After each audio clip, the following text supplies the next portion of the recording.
Before the first cities were ever named, before calendars measured the passing of days, and before stories learned how to write themselves down, there was already a memory lingering in the land, a memory so old that even time seems unsure where it began.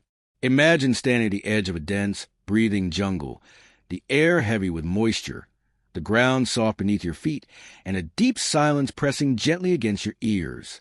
In that silence, there's a feeling, an unsettling but quiet realization, that long before history learned to speak clearly, someone was already here, watching, shaping, believing. What if one of the most influential civilizations in the Americas did not announce itself loudly, but instead slipped into existence almost unnoticed? What if its greatest achievements were not meant to be understood fully, but only sensed like a dream remembered just after waking? The Olmec civilization does not greet us with clear introductions or neat explanations. It approaches slowly, like footsteps heard far away in the fog, leaving behind enormous stone faces that stare through centuries without explaining who they were meant to be. There is something deeply human about that mystery. We are used to thinking of history as a sequence of facts, dates, and names, but the Olmecs resist this order. They lived thousands of years ago, yet they feel strangely close, as if their presence still lingers in the humid air of the Gulf Coast. Their world was not one of written records or preserved voices. Instead, it was a world of symbols, rituals, and beliefs carved into stone and buried beneath layers of earth, waiting patiently to be found. As you begin to drift into the story, it helps to let go of the modern urge for quick answers. The Olmecs ask for something different. They invite you to slow down, to imagine rather than analyze, to feel rather than categorize. Their story unfolds best when the mind relaxes and allows images to form naturally, rivers winding lazily through thick vegetation, distant mountains fading into mist, and people moving quietly through a landscape that feels alive, unpredictable, and sacred. The name Olmec itself is not what they would have called themselves. It is a later label, given long after they were gone, borrowed from another language, another time. This alone hints at how little we truly know. Their true name, their spoken words, their songs, have all dissolved into silence. Yet somehow, despite this absence, their presence is undeniable. It is felt in the foundations of later civilizations, in shared symbols, in echoes of ideas that survived long after Olmec cities faded back into the jungle. There is a gentle tension here, one that makes the story compelling without ever needing drama. How could a civilization so ancient, so influential, leave behind so few direct explanations? How did people without metal tools carve massive stones weighing tens of tons and move them across wetlands and rivers? Why did they carve faces so expressive, so individual, that they feel almost alive even now? These questions do not demand immediate answers. Instead, they hang softly in the air, like unanswered thoughts just before sleep. To understand the Olmecs, it helps to imagine a world where nature was not something to be conquered, but something to be respected, feared, and negotiated with daily. Storms, floods, fertile soil, and dangerous animals were not abstract concepts, but constant companions. Life unfolded according to rhythms set by rain and sun, growth and decay. In such a world, belief was not separate from survival. Spirituality was woven into every action, every decision, every hope for the future. The Olmecs emerged during a time when human societies were experimenting with new ways of living together. Agriculture was becoming more reliable. Communities were growing larger, and ideas were beginning to spread farther than ever before. But this was not progress in the modern sense. It was slow, uneven, and deeply tied to place. The Olmec world did not rush forward. It expanded gradually, shaped by rivers that flooded and retreated, by seasons that repeated endlessly, by generations who lived and died without knowing they were part of something historians would one day call a civilization. There is a quiet beauty in that anonymity. Most Olmec individuals lived lives that left no personal mark on history. They woke, worked, loved, believed, and eventually faded away, just like countless humans before and after them. And yet, together, their collective choices created something enduring, not an empire defined by conquest, but a cultural foundation that influenced art, religion, and social organization across Mesoamerica for centuries. As we move deeper into this story, it is worth noticing how the Olmecs challenge our expectations. They were not loud conquerors announcing dominance. They did not leave behind sprawling written laws or detailed chronicles of kings. Instead, they communicated through form and symbol, through the careful placement of stone, through rituals performed and repeated until meaning settled into the landscape itself. Their power, whatever shape it took, seems to have been as much spiritual as political. The jungle, too, plays its role in this introduction. Dense, humid, and constantly reclaiming what humans build, it has hidden Olmec sites for millennia. Roots broke through stone. Soil slowly covered plazas and monuments. Animals moved through abandoned spaces as if nothing had ever been there. This slow erasure is part of the Olmec story. It reminds us that permanence is fragile and that even the greatest human efforts eventually return to the earth. Yet erasure was not complete. The colossal heads remained, buried, damaged, forgotten, but not destroyed. When they were finally uncovered in modern times, they did not speak, but they stared. Their faces, each different, each calm yet powerful, seemed to carry the weight of a forgotten world. They do not smile or threaten. They simply exist, as if patiently waiting for someone to notice them again. This sense of waiting runs through the entire Olmec story. Waiting beneath the soil. Waiting in broken fragments of jade. Waiting in patterns carved into stone that no one fully understands. It is a kind of waiting that feels familiar when you lie awake at night, drifting between thoughts, where ideas surface briefly and then sink back into darkness. As this journey continues, there will be moments of clarity and moments of uncertainty.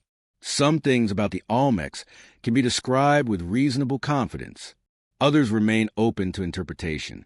But rather than seeing this as a weakness, it can be seen as an invitation to imagine gently, to explore without urgency, and to accept that not all stories are meant to be fully resolved. So, as you settle into this ancient world, let the questions remain soft. Let the images come and go without forcing them into sharp focus. The Olmecs are not in a hurry, and neither is this story.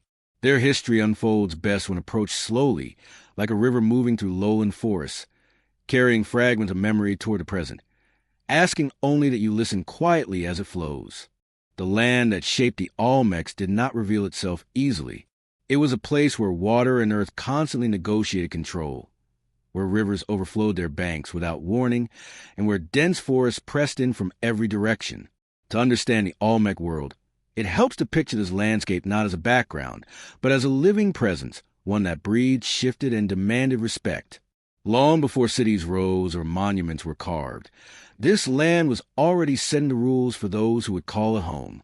Along the southern Gulf Coast of what is now Mexico, wide rivers wound their way slowly toward the sea. They carried rich sediment from distant highlands, depositing fertile soil across the lowlands with each seasonal flood. These floods were both a gift and a danger. They nourished crops and sustained life, yet they also erased boundaries, reshaped the ground, and reminded the people living there that nothing was ever truly fixed. For the Olmecs, water was never just water. It was a force that fed them, threatened them, and shaped their understanding of balance and power. The air itself was heavy, thick with moisture and warmth. Mornings likely began with mist rising from the forest floor, softening the edges of trees and making the world feel dreamlike and uncertain. Sounds traveled differently in such an environment. Insects hummed constantly, birds called from unseen branches, and the distant rush of water was never far away. Silence, when it came, was deep and meaningful, as if the land itself were pausing to listen. The jungle was not an empty wilderness waiting to be tamed. It was dense, layered, and alive at every level. Towering trees formed a high canopy that filtered sunlight into shifting patterns of green and gold. Beneath them, vines tangled and undergrowth pressed close, making movement slow and deliberate. Every step required attention. Every path had to be learned and remembered. For the Olmecs, travel was not about straight lines or speed. It was about knowledge, knowing where the ground was firm, where water pooled, where danger waited unseen. Animals were everywhere, though rarely visible for long. Jaguars moved silently through the shadows. Their presence felt more often than seen. Crocodiles lay still along riverbanks, blending into the mud until the moment they struck. Birds flashed bright colors through the canopy, while smaller creatures rustled constantly in the undergrowth. These animals were not just part of the environment. They were powerful symbols, woven into belief systems and artistic expression. Living so close to them shaped how the Olmecs understood strength, stealth, and the thin boundary between the human and the wild. The land did not offer stone easily. Unlike regions with exposed rock or mountains nearby, the Olmec heartland was largely flat and soft. This made the presence of massive stone monuments even more striking. Basalt had to be transported from distant volcanic areas, moved carefully across rivers and wetlands. The effort required to do this speaks quietly but powerfully of organization, cooperation, and deep motivation. When the land did not provide what was needed, the Olmecs adapted, extending their reach rather than abandoning their vision. Soil was both generous and unpredictable. When floods came at the right time, crops thrived. Maize, beans, and squash grew steadily, forming the foundation of daily life. When waters rose too high or lingered too long, fields were lost and communities had to adjust. This constant uncertainty encouraged resilience rather than excess. Life was organized around cycles, not guarantees. Planning meant observing patterns and responding thoughtfully, not forcing the land to obey. Because of this, settlements were placed with care. Higher ground was prized, not for defense against enemies, but for safety from water. Elevated ridges and natural rises became centers of activity, while surrounding lowlands were used seasonally. Over time, people learned how to work with the landscape rather than against it, shaping earth into platforms and plazas that lifted important spaces above the floodwaters. These human-made elevations blended into the environment, neither fully natural nor entirely artificial. The climate reinforced this way of thinking. There were no sharp divisions between seasons, only gradual shifts in rainfall and temperature. The year unfolded in a slow rhythm, encouraging patience and attentiveness. Weather was not something that happened suddenly. It announced itself in subtle changes: longer rains, heavier clouds, quieter forests. Such conditions likely influenced how the Olmecs thought about time, continuity, and the relationship between cause and effect. Light behaved differently here as well. Thick clouds often softened the sun, turning midday into a gentle glow rather than harsh brightness. Evenings arrived quietly, shadows stretching slowly as the forest settled into night. Firelight would have flickered against wooden walls and earthen floors, creating moving shapes that blurred the line between imagination and reality. In such moments, stories likely felt alive, spirits close, and the unseen world just beyond reach. The rivers served as pathways as much as barriers. Canoes glided along slow currents, connecting communities and carrying goods, ideas, and people. Waterways were safer and more predictable than jungle trails, offering a sense of direction in an otherwise overwhelming environment. Along these rivers, life clustered naturally, forming networks that would later support larger centers of population and ritual. Yet the land always reminded its inhabitants that they were temporary guests. Vegetation reclaimed abandoned spaces quickly. Wooden structures decayed. Earthwork softened and blended back into the ground. Only stone endured, and even it slowly sank beneath roots and soil. This constant cycle of creation and erasure shaped a worldview in which permanence was rare and balance was essential. For the Olmecs, living in such a place meant developing a deep awareness of surroundings. Every sound, every shift in weather, every change in water level carried meaning. Survival depended not on domination, but on attentiveness. This attentiveness, practiced over generations, became embedded in their culture, their rituals, and their art. As you imagine this land, it becomes easy to see why the Olmec story feels quiet and elusive. Their environment encouraged reflection rather than proclamation, adaptation rather than conquest. It was a world that taught humility daily, reminding its inhabitants that they were part of something larger, older, and far more powerful than any single community. In this setting, the foundations of Olmec civilization slowly took shape, not through sudden breakthroughs, but through countless small adjustments made by people listening carefully to the land beneath their feet. The jungle did not simply surround them. It shaped their thoughts, their beliefs, and their understanding of existence itself. And in its deep, humid silence, the first outlines of an ancient civilization began to emerge. guided as much by water and earth as by human intention. Long before the Olmecs became known for stone monuments or sacred symbols, they existed simply as people learning how to live together in a demanding world. Their beginnings were quiet, almost invisible, marked not by dramatic events but by slow changes unfolding across generations. Small groups settled near rivers and fertile land, drawn by the promise of food, water, and stability. These early communities were not yet a civilization in the grand sense. They were families, extended kin groups, and neighbors bound together by shared routines and mutual dependence.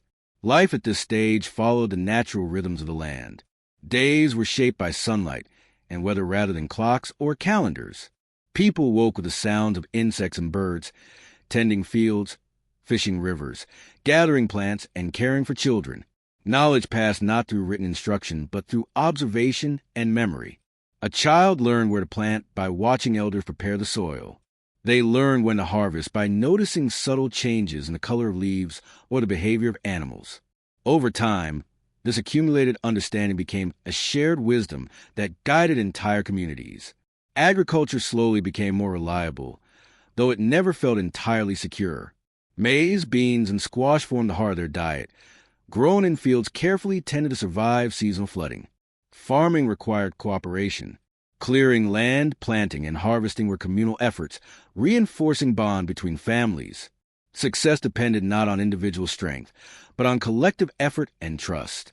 This cooperation laid the groundwork for more complex social organization, even if no one yet thought in terms of hierarchy or power. As populations grew, villages became more permanent. Temporary shelters gave way to sturdier homes made from earth, wood, and thatch. These structures were simple but effective, designed to provide shade, ventilation, and protection from heavy rains. Over time, certain locations became familiar gathering places, open areas where people met to share food, resolve disputes, or perform rituals tied to planting and harvest. These spaces, modest at first, carried emotional significance long before they were shaped into formal plazas. Trade began quietly, almost unnoticed. A stone tool from one region, a piece of jade from another, a shell carried inland from the coast. These objects moved slowly from hand to hand. Each exchange strengthened connections between distant groups. With goods came ideas, new techniques, shared beliefs, and different ways of understanding the world. The Olmec people did not emerge in isolation. Their identity formed through interaction, shaped by contact as much as by tradition. As communities grew more interconnected, subtle differences in status began to appear. Certain individuals gained influence, not through force, but through knowledge, spiritual authority, or the ability to organize labor. A person who understood the seasons particularly well, who communicated effectively with others, or who seemed especially favored by the spirits naturally became someone others listened to. Leadership was not yet formalized, but its seeds were being planted. Ritual likely played an increasingly important role during this time. Planting and harvest were moments of uncertainty, and rituals offered a way to express hope, gratitude, and fear. Simple offerings, shared meals, and spoken prayers created a sense of order in a world that often felt unpredictable. These early spiritual practices were deeply tied to survival, blurring the line between the practical and the sacred. Over time, certain places became associated with these rituals, slowly gaining symbolic importance. Children growing up in these communities inherited not only practical skills, but a way of seeing the world. They learned that rivers were both life-giving and dangerous, that animals carried meaning beyond their physical form, and that the land itself responded to human behavior. Respect for natural forces was not taught as an abstract idea, but lived daily. Mistakes had consequences. Ignoring the rhythms of the environment could mean hunger or loss. Gradually, as generations passed, these shared experiences formed a collective identity. People began to recognize themselves as part of something larger than a single village. Similar styles of pottery, shared symbols, and common rituals created a sense of belonging that extended beyond immediate family. This identity was not written down or proclaimed, but felt and reinforced through repetition and tradition. The emergence of Olmec culture was not a sudden awakening, but a slow convergence. Environmental knowledge, agricultural success, spiritual belief, and social cooperation all intertwined. Each supported the others, creating a stable foundation that allowed more ambitious projects to take shape. Large-scale construction, long-distance trade, and complex rituals were still in the future, but the conditions that made them possible were already present.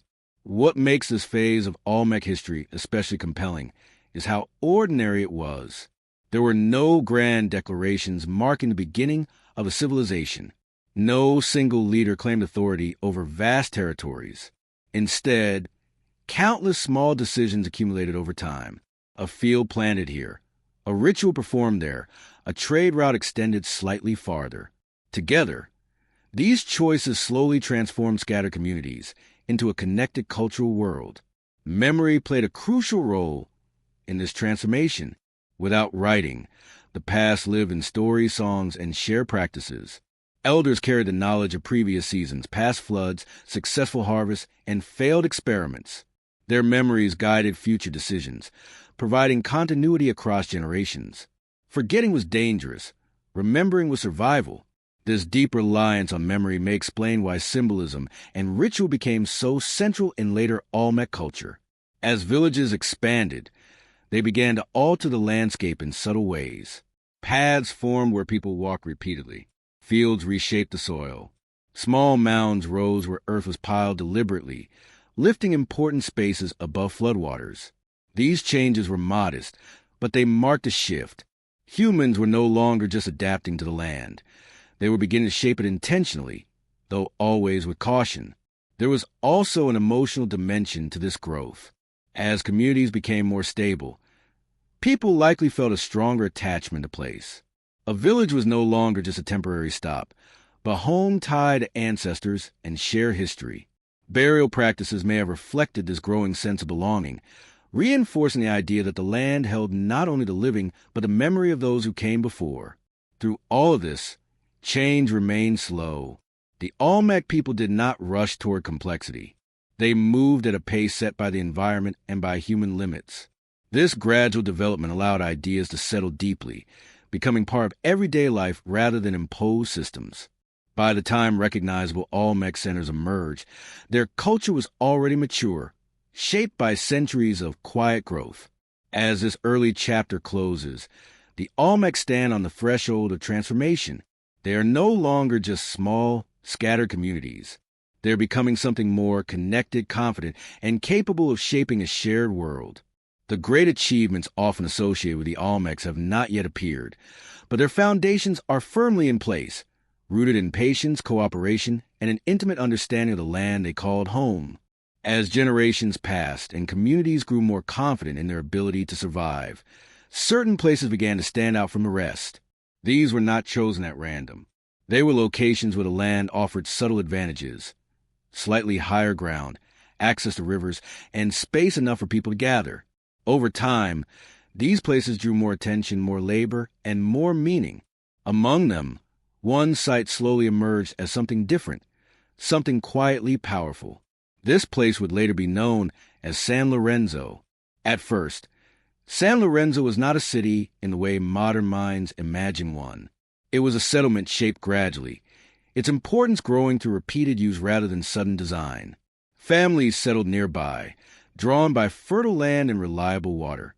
Paths formed between homes, fields, and communal spaces.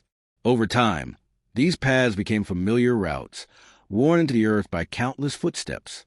What made San Lorenzo distinctive was not its size at the beginning, but its growing role as a center where people came together. Labor began to organize itself in new ways here. Large projects required coordination beyond individual households. Clearing land, shaping earth, and building platforms demanded planning and cooperation on a scale not previously necessary. This did not happen through force. Instead, it likely emerged from shared belief and mutual benefit. People contributed their effort because these projects served a collective purpose: protecting important spaces from floods, creating areas for ritual, or strengthening communal identity. As earth was moved and reshaped, the landscape itself began to change. Natural rises were expanded, flattened, and reinforced. Platforms rose above the surrounding lowlands, providing dry ground even during heavy rains. These elevated areas became focal points of activity. Gatherings took place there, decisions were made, and rituals were performed. The physical act of raising the land mirrored a deeper shift in how people saw their place in the world. They were no longer simply living within the landscape. They were shaping it deliberately. With these changes came new forms of leadership. Certain individuals emerged as organizers, planners, or spiritual guides. Their authority was not necessarily permanent or absolute, but it was recognized. They may have been those who understood the seasons most clearly, who communicated effectively, or who were believed to have a special connection to the unseen forces governing the world. Leadership in San Lorenzo was likely intertwined with ritual, reinforcing the idea that social order reflected cosmic balance. One of the most remarkable aspects of San Lorenzo's rise was its ability to draw resources from far beyond its immediate surroundings. Basalt, a heavy volcanic stone, had to be transported from distant regions. This required extraordinary effort. Moving such massive material across rivers, wetlands, and uneven terrain would have taken careful planning, coordination, and persistence. The decision to undertake such work suggests that whatever was being created held deep significance. These were not practical tools, but symbolic expressions of power, memory, and belief. As stone arrived and was shaped, San Lorenzo transformed. Sculpted monuments appeared, some carved with faces so distinct they seemed almost personal. These works were not scattered randomly. They were placed intentionally, possibly aligned with pathways, ritual spaces, or important views. Their presence altered how people experienced the settlement. Moving through San Lorenzo meant encountering these silent figures, feeling their weight and watching gaze, even if their meanings were not openly discussed. The concentration of such monuments suggests that San Lorenzo was more than a residential center. It was a place of gathering, ceremony, and authority. People likely traveled from surrounding villages to participate in events held there. These gatherings reinforced social bonds and shared identity, reminding participants that they were part of something larger than their local community. The journey itself, along rivers or forest paths, would heighten the sense of entering a special space. Daily life in San Lorenzo still involved ordinary tasks: farming, food preparation, childcare, but these activities unfolded within a more complex social environment. The presence of large-scale projects and communal rituals meant that individuals were increasingly aware of their role within a broader system. Work was not just for survival, but for maintenance of social and spiritual order. Contributing to communal efforts carried meaning beyond immediate reward. Over time, San Lorenzo's influence extended outward. Ideas, styles, and symbols associated with the center began appearing in distant communities. This influence did not require conquest. It spread through trade, intermarriage, and shared ritual practices. Other settlements may have looked to San Lorenzo as a model, adopting elements of its organization and belief while maintaining local traditions. In this way, power flowed gently, more like a current than a force. The rise of San Lorenzo also introduced new challenges. Managing larger populations and coordinating labor increased the risk of tension. Disagreements had to be resolved, resources allocated, and decisions justified. Ritual and belief likely played a key role in maintaining harmony. By framing social order as part of a larger cosmic structure, leaders can encourage cooperation and acceptance, reducing conflict without constant enforcement. What is striking about this phase is how balanced it appears.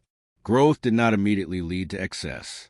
Monumental construction existed alongside practical adaptation to the environment. Spiritual expression complemented agricultural labor. The settlement expanded, but it did not abandon the rhythms that sustained it. This balance may explain San Lorenzo's success and longevity. Eventually, San Lorenzo reached a point where its presence could no longer be ignored. It stood as a clear example of what organized human effort could achieve in a challenging landscape. Yet even at its height, it remained closely tied to the land and the beliefs that shaped it.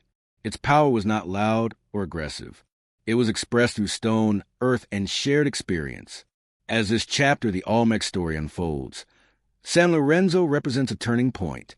It marks the moment when scattered communities began to coalesce around centers of power and meaning. The choices made here, how to organize labor, how to express authority, how to connect belief with daily life, would echo far beyond a single settlement. They laid the foundation for everything that followed, guiding the Olmecs toward a future where their influence would reach across Mesoamerica, carried quietly by rivers, rituals, and the enduring presence of stone. At some point, long after the first earthworks were shaped and communal spaces established, something extraordinary began to appear across the Olmec heartland. Massive stones, once resting in distant volcanic regions, were transformed into faces, calm, powerful, and unmistakably human. These were not abstract symbols or simple decorations. They were portraits carved with care, each one different, each one carrying an expression that feels deliberate and enduring. Even now, thousands of years later, they seem to watch quietly, as if aware of the time that has passed. The creation of these stone faces was an act of intention on a scale that is difficult to fully imagine. Basalt boulders weighing many tons had to be selected, detached, transported, and shaped using tools made of stone, wood, and patience. Rivers likely played a crucial role, serving as natural highways through the dense landscape. Canoes, rafts, and human strength combined to move these immense blocks across water and land. The journey alone would have taken weeks, perhaps months, demanding coordination and shared resolve. Once the stone arrived, the work truly began. Carvers studied the surface carefully, reading the shape of the rock before striking it. Each cut was irreversible. There was no room for haste or error. The faces that emerged were not idealized or generic. They carried broad noses, full lips, and distinctive features that suggest individuality. Many wore what appear to be helmets or headdresses, adding to the sense that these were specific people remembered and honored in stone. Standing before one of these heads, even in imagination, it is hard not to feel a quiet awe. Their scale alone commands attention. They are too large to ignore, yet their expressions are restrained. There is no overt aggression, no dramatic emotion. Instead, there's a steady presence, a calm authority that does not need to announce itself. This subtlety aligns perfectly with the broader Olmec world, where power was often expressed through suggestion rather than force. Scholars have long debated who these faces represent. Many believe they depict rulers or important leaders, immortalized to reinforce memory and legitimacy. If this is true, then these heads serve as anchors of authority, linking present communities to past leadership. Seeing the face of a revered ancestor carved in enduring stone would have reinforced continuity and stability, especially in a world where so much else was temporary. Yet there is also room for deeper interpretation. The helmets worn by the figures may connect them to ritual activities, perhaps the ceremonial ball game or other sacred performances. If so, these heads could represent individuals who bridge the human and spiritual realms. Their placement in significant locations would then mark sacred spaces, reminding viewers of the presence of powerful forces beyond everyday life. The labor invested in these monuments suggests they were not created lightly. Communities had to divert time and energy away from farming and daily tasks to support such projects. This implies that the meaning attached to the heads was strong enough to justify the effort. They were not simply displays of wealth or power. They were acts of collective memory, expressions of identity carved into the landscape itself. Over time, these faces became part of the lived environment. Children grew up seeing them, passing by them on daily routes, absorbing their presence without question. For them, the heads were not mysterious artifacts, but familiar guardians of place and tradition. Stories would have been told about them, who they represented, why they were made, what they meant. These stories, passed down orally, help bind generations together. The decision to carve faces rather than symbols or animals is especially telling. Faces are deeply human. They invite recognition and connection. By choosing this form, the Olmecs emphasize the importance of individuals within their collective world. Even in a society that valued communal effort, certain people were remembered, their features preserved beyond a single lifetime. Yet the heads also blur individuality. While each face is distinct, they share a common style and scale. This balance between uniqueness and unity reflects a broader social pattern. Leaders mattered, but they existed within a system larger than themselves. Authority was acknowledged, but not separated from shared belief and ritual. There is also a quiet sense of protection in these monuments. Positioned strategically, they may have symbolically watched over important spaces. Their gaze, fixed and unwavering, could have served as a reminder of social order and moral expectation. In this way, the heads were not passive objects, but active participants in community life. Time, however, treated them without reverence. Floods shifted the land. Settlements changed. Some heads were toppled, buried, or damaged. Whether this was intentional or the result of environmental forces remains uncertain. What is clear is that their meaning did not remain static. As generations passed, interpretations may have shifted, and their original purpose gradually faded from living memory. When modern observers encounter these faces, they often project their own questions and assumptions onto them. We search for explanations, trying to decode their expressions and origins, but perhaps their power lies precisely in what they do not explain. They confront us with the reality of a civilization that communicated through presence rather than words, through stone rather than text. In the quiet endurance of these faces, there's a lesson about time and memory. Human lives pass quickly, yet the desire to be remembered persists. The Olmecs answered this desire not with written records, but with monumental effort and artistic restraint. They left behind faces that do not speak, yet somehow communicate across millennia. As the story continues, these stone faces remain as silent witnesses. They have seen cities rise and fall, jungles advance and retreat, and people come and go without knowing their names. They remind us that history is not always loud or clear. Sometimes it is carved patiently, placed carefully, and left to watch the world change in silence. Away from the monumental stone faces and raised ceremonial spaces, life for most Olmec people unfolded in quiet, familiar routines. These daily rhythms formed the true foundation of their world, repeating gently from sunrise to sunset, season after season. While rulers and rituals shaped memory and meaning, it was ordinary labor that sustained the community, tying people closely to the land and to one another. The day likely began early, as light filtered softly through the canopy, and the air still carried a hint of coolness. Families stirred in simple homes made from wood, earth, and thatch. Fires were rekindled, sending thin streams of smoke into the humid air. Meals were prepared from what the land provided: maize ground into dough, beans simmered slowly, squash sliced and cooked. These foods were not luxuries, but they were reliable, forming a steady rhythm of nourishment that allowed life to continue. Farming demanded patience and attentiveness. Fields were cleared carefully, often using fire to manage vegetation before planting. The soil, enriched by floods, could be generous, but it also required respect. Too much rain could wash crops away, while too little could leave them struggling. Olmec farmers learned to read the land, adjusting their efforts to subtle signs, changes in weather patterns, shifts in river behavior, the appearance of certain plants or animals. This knowledge was deeply practical, passed down through observation rather than instruction. Fishing and hunting complemented agriculture, adding variety to the diet and reinforcing the connection to surrounding waterways and forests. Nets and traps were set along rivers, while skilled hunters moved quietly through the jungle. These activities required cooperation and trust, strengthening bonds between individuals. Success was shared, reinforcing the idea that survival depended on community rather than isolation. Children were integrated into daily life from an early age. They learned by watching, helping, and gradually taking on responsibilities. There was no clear separation between work and learning. Skills were absorbed naturally, woven into everyday activity. Through this process, cultural values were reinforced: respect for elders, awareness of nature, and an understanding of one's role within the group. Homes were modest but functional.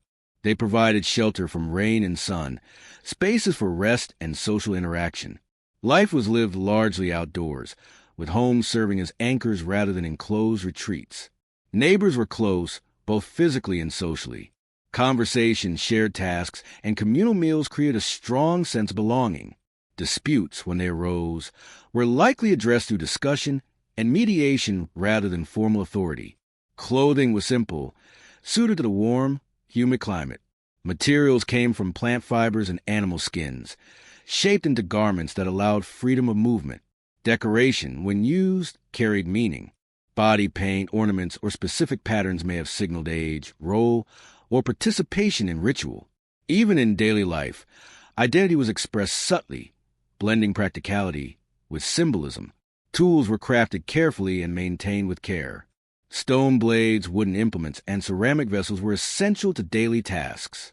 Creating and repairing these objects required skill and time. Craftsmanship was valued not for show, but for reliability. A well-made tool meant efficiency and safety. Over time, certain individuals may have become known for their skill in specific crafts, contributing to the gradual specialization within Olmec society. Evenings brought a shift in pace. As the lights softened and insects grew louder, work slowed. Families gathered, sharing food and stories. Firelight created a warm, flickering glow, turning familiar spaces into places of comfort and reflection. Stories told during these moments were more than entertainment. They carried memory, belief, and guidance. Through them, children learned about ancestors, spirits, and the unseen forces that shaped their world. Ritual did not exist separately from daily life. Small acts, offerings of food, gestures of gratitude, spoken words, were woven into routine activities. These practices reinforced a sense of connection to something larger than the immediate task at hand. The sacred and the ordinary flowed together, creating a worldview in which every action carried potential meaning. Illness and injury were part of life, and care was communal. Knowledge of medicinal plants and healing practices was essential. Those with experience in healing held an important place in the community, offering comfort and guidance. Their role further blurred the line between practical knowledge and spiritual understanding. Despite the presence of hierarchy and monumental construction elsewhere, most Olmec people lived lives defined by consistency rather than change. Their days followed familiar patterns, grounded in labor and relationships. This stability allowed the larger structures of society to function. Without the quiet reliability of daily life, the achievements of leaders and artisans would not have been possible. The environment remained a constant influence. Storms could disrupt routines, floods could reshape fields, and droughts could test resilience. Each challenge required adaptation, reinforcing flexibility and patience. Over time, this responsiveness became a defining characteristic of Olmec culture. In this way, daily life acted as both anchor and guide. It kept the community grounded, ensuring continuity across generations. While monuments captured attention and ritual expressed belief, it was the everyday acts, planting, cooking, teaching, caring, that sustained the Olmec world.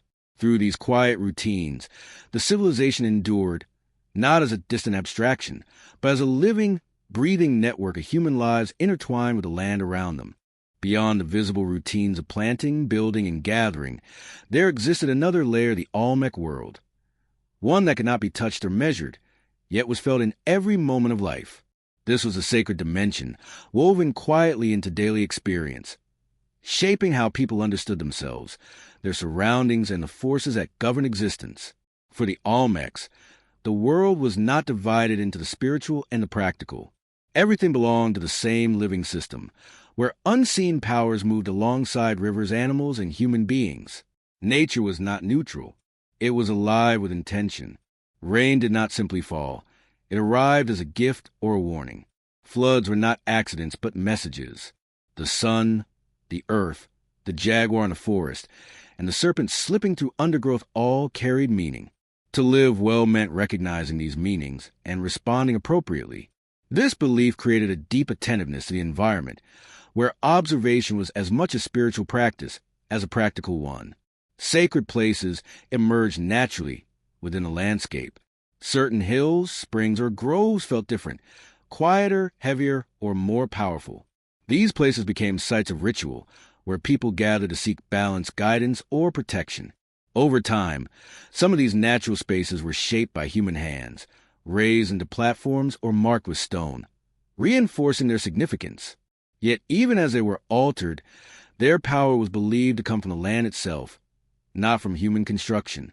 Rituals followed the rhythms of life. Planting and harvest were key moments, filled with hope and uncertainty. Simple offerings of food, jade, or crafted objects were made to honor the forces believed to influence growth and fertility. Words were spoken, gestures repeated, and actions performed carefully, not as empty tradition, but as communication with the unseen. These rituals were moments when the community paused together, acknowledging dependence on powers beyond their control. The Olmec understanding of the sacred also included ancestors. Those who had lived and died were not gone. They remained present, influencing the living world. Burial practices likely reflected this belief, placing the dead within the landscape of daily life rather than separating them entirely. Remembering ancestors reinforced continuity, reminding the living that they were part of an ongoing story that stretched backward and forward through time. Individuals who demonstrated special insight or sensitivity to these forces held respected roles. They were not simply leaders, but intermediaries.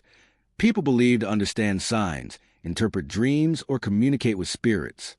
Their authority came not from command, but from trust. When uncertainty arose, communities turned to them for guidance, reinforcing the connection between belief and social order. Symbols played a central role in expressing spiritual ideas. Animals, particularly powerful ones like jaguars and serpents, appeared frequently in art and ritual. These creatures embodied qualities admired or feared: strength, transformation, stealth. By associating human identity with animal forms, the Olmecs expressed a worldview in which boundaries were fluid. Humans were not separate from nature, but part of its continuum. Music and sound likely accompanied ritual, though their exact forms are lost. Drums, rattles, and voices may have created rhythms that mirrored natural cycles. Heartbeat, rainfall, the movement of water. Sound had the power to alter perception, drawing participants into a shared emotional space where the ordinary world felt distant and the sacred more immediate. Vision, too, was important.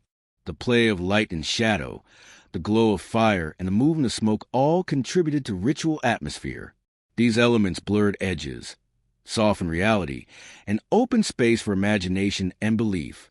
In such moments, the boundary between the visible and invisible felt thin, allowing communication with forces usually beyond reach. Sacred knowledge was not written down. It lived in memory, practice, and repetition.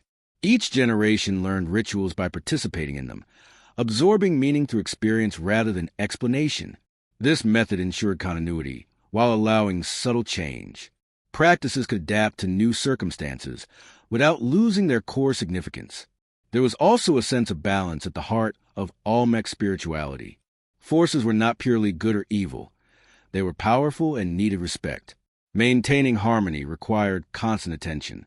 Mistakes or neglect could lead to imbalance, expressed through illness, crop failure, or environmental disruption. Ritual offered a way to restore order, reaffirming relationships between humans and the wider world. Sacrifice in various forms may have played a role in this system of balance. Giving something valuable, food, objects, or effort, was a way of acknowledging dependence and expressing gratitude or remorse. These acts were not necessarily dramatic. They could be quiet, personal, and deeply meaningful. Over time, these beliefs shaped how the Olmecs understood identity and purpose. Life was not a series of random events, but part of a meaningful pattern. Each person had a role, not only within the community, but within the cosmic order. This sense of belonging provided comfort in a world that could be unpredictable and harsh. As the Olmec world grew more complex, so did its spiritual expression.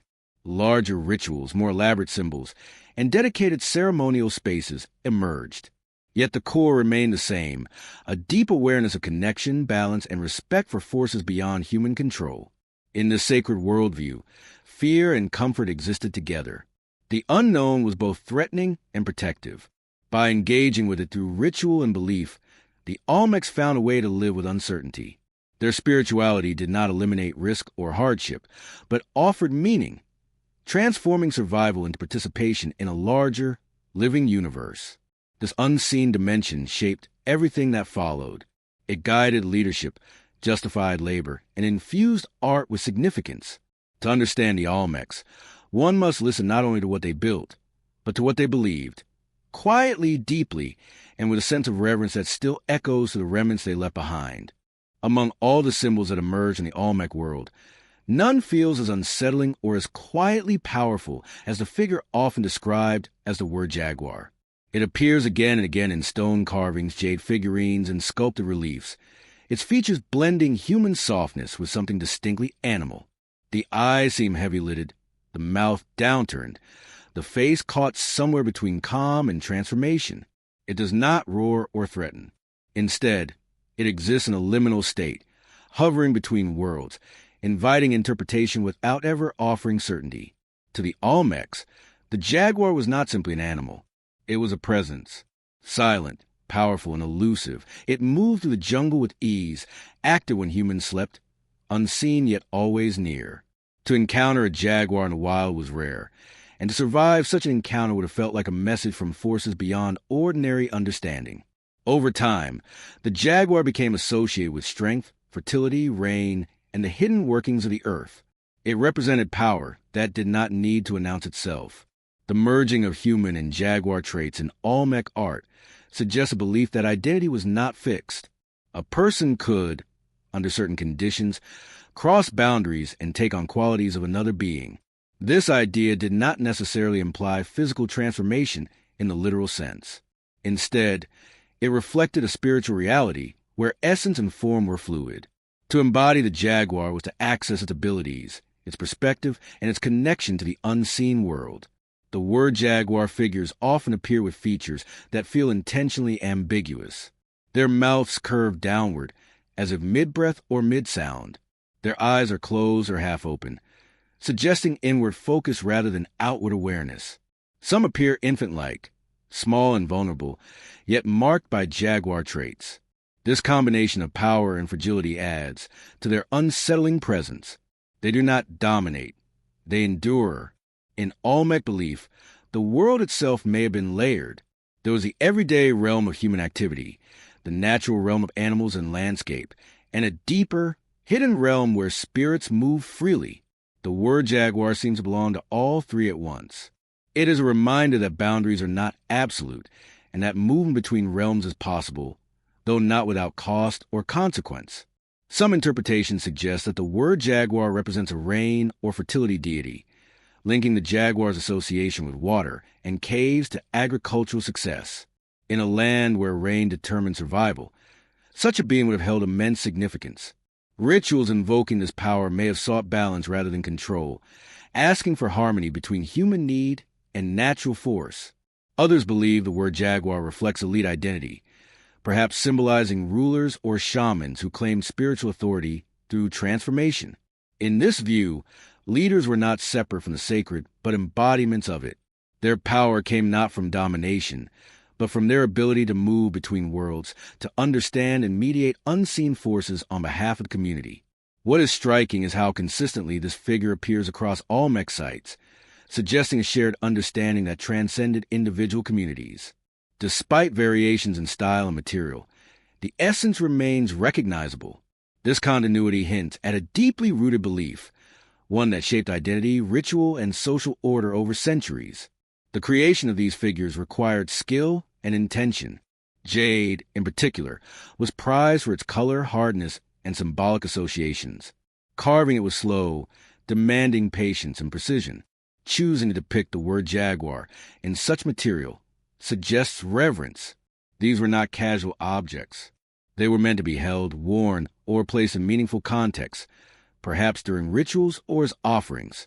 There's also an emotional aspect to these images that resonates across time. They evoke unease, curiosity, and quiet respect. Unlike later mythological figures that are clearly defined and named, the word jaguar resists categorization. It feels more like a feeling than a character, a concept expressed through form rather than story. In daily life, the presence of such imagery would have shaped how people understood themselves. Children growing up surrounded by these symbols learned early that the world was complex and layered. Strength came not only from physical ability, but from awareness and balance. Vulnerability was not weakness, but part of transformation. Dreams likely played a role in reinforcing these beliefs. In a world without artificial light, sleep came early and dreams may have felt vivid and significant. Encounters with animals in dreams, especially powerful ones like jaguars, would have been interpreted as messages or journeys into other realms. The word jaguar embodies this dreamlike quality, existing in a space where logic softens and symbolism takes over. The concept of transformation also carries an element of caution. Crossing boundaries is powerful, but dangerous. The jaguar is respected because it can kill as easily as it can vanish. Similarly, engaging with the sacred required care. Rituals were performed precisely, not out of superstition, but out of respect for forces that could not be controlled. Over time, as Olmec influence spread, elements of this belief system echoed in later Mesoamerican cultures. The idea of humans transforming, spiritually or symbolically, into animals persisted, taking new forms and meanings. This continuity suggests that the word jaguar was not an isolated symbol, but part of a larger worldview that valued connection over separation.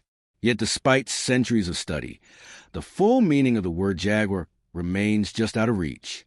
Modern observers can describe its features, trace its distribution, and propose interpretations, but certainty remains elusive. Perhaps this is fitting.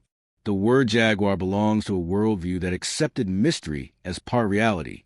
Not everything needed to be explained. Some things were meant to be felt. In the quiet presence of these figures, there is an invitation to slow down and listen differently, to accept ambiguity, to recognize that understanding does not always come through clarity, but through contemplation. The Olmecs left behind no written explanation of their beliefs, but through the word jaguar, they offer a glimpse into a world where identity flowed, boundaries softened, and the sacred moved silently through human life. As the night deepens and the jungle grows quiet, it is easy to imagine these figures resting in shadow, neither fully human nor fully animal, watching patiently as time passes. They do not demand attention. They wait, existing in the space between knowing and dreaming, where the Olmec world once found meaning. Beyond the towering stone heads and powerful hybrid figures, the Olmecs expressed their understanding of the world through countless smaller works of art. These objects were not created merely to be seen. They were meant to be felt, held, carried, and encountered in daily and ritual life.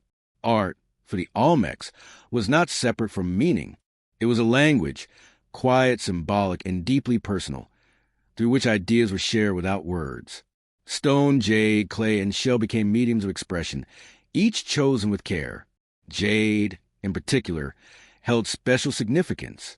Its smooth texture, green hues, and resistance to breakage gave it an almost living quality. Working jade required patience and time, as it could not be easily shaped. Every bead, pendant, or figurine represented hours of focused labor.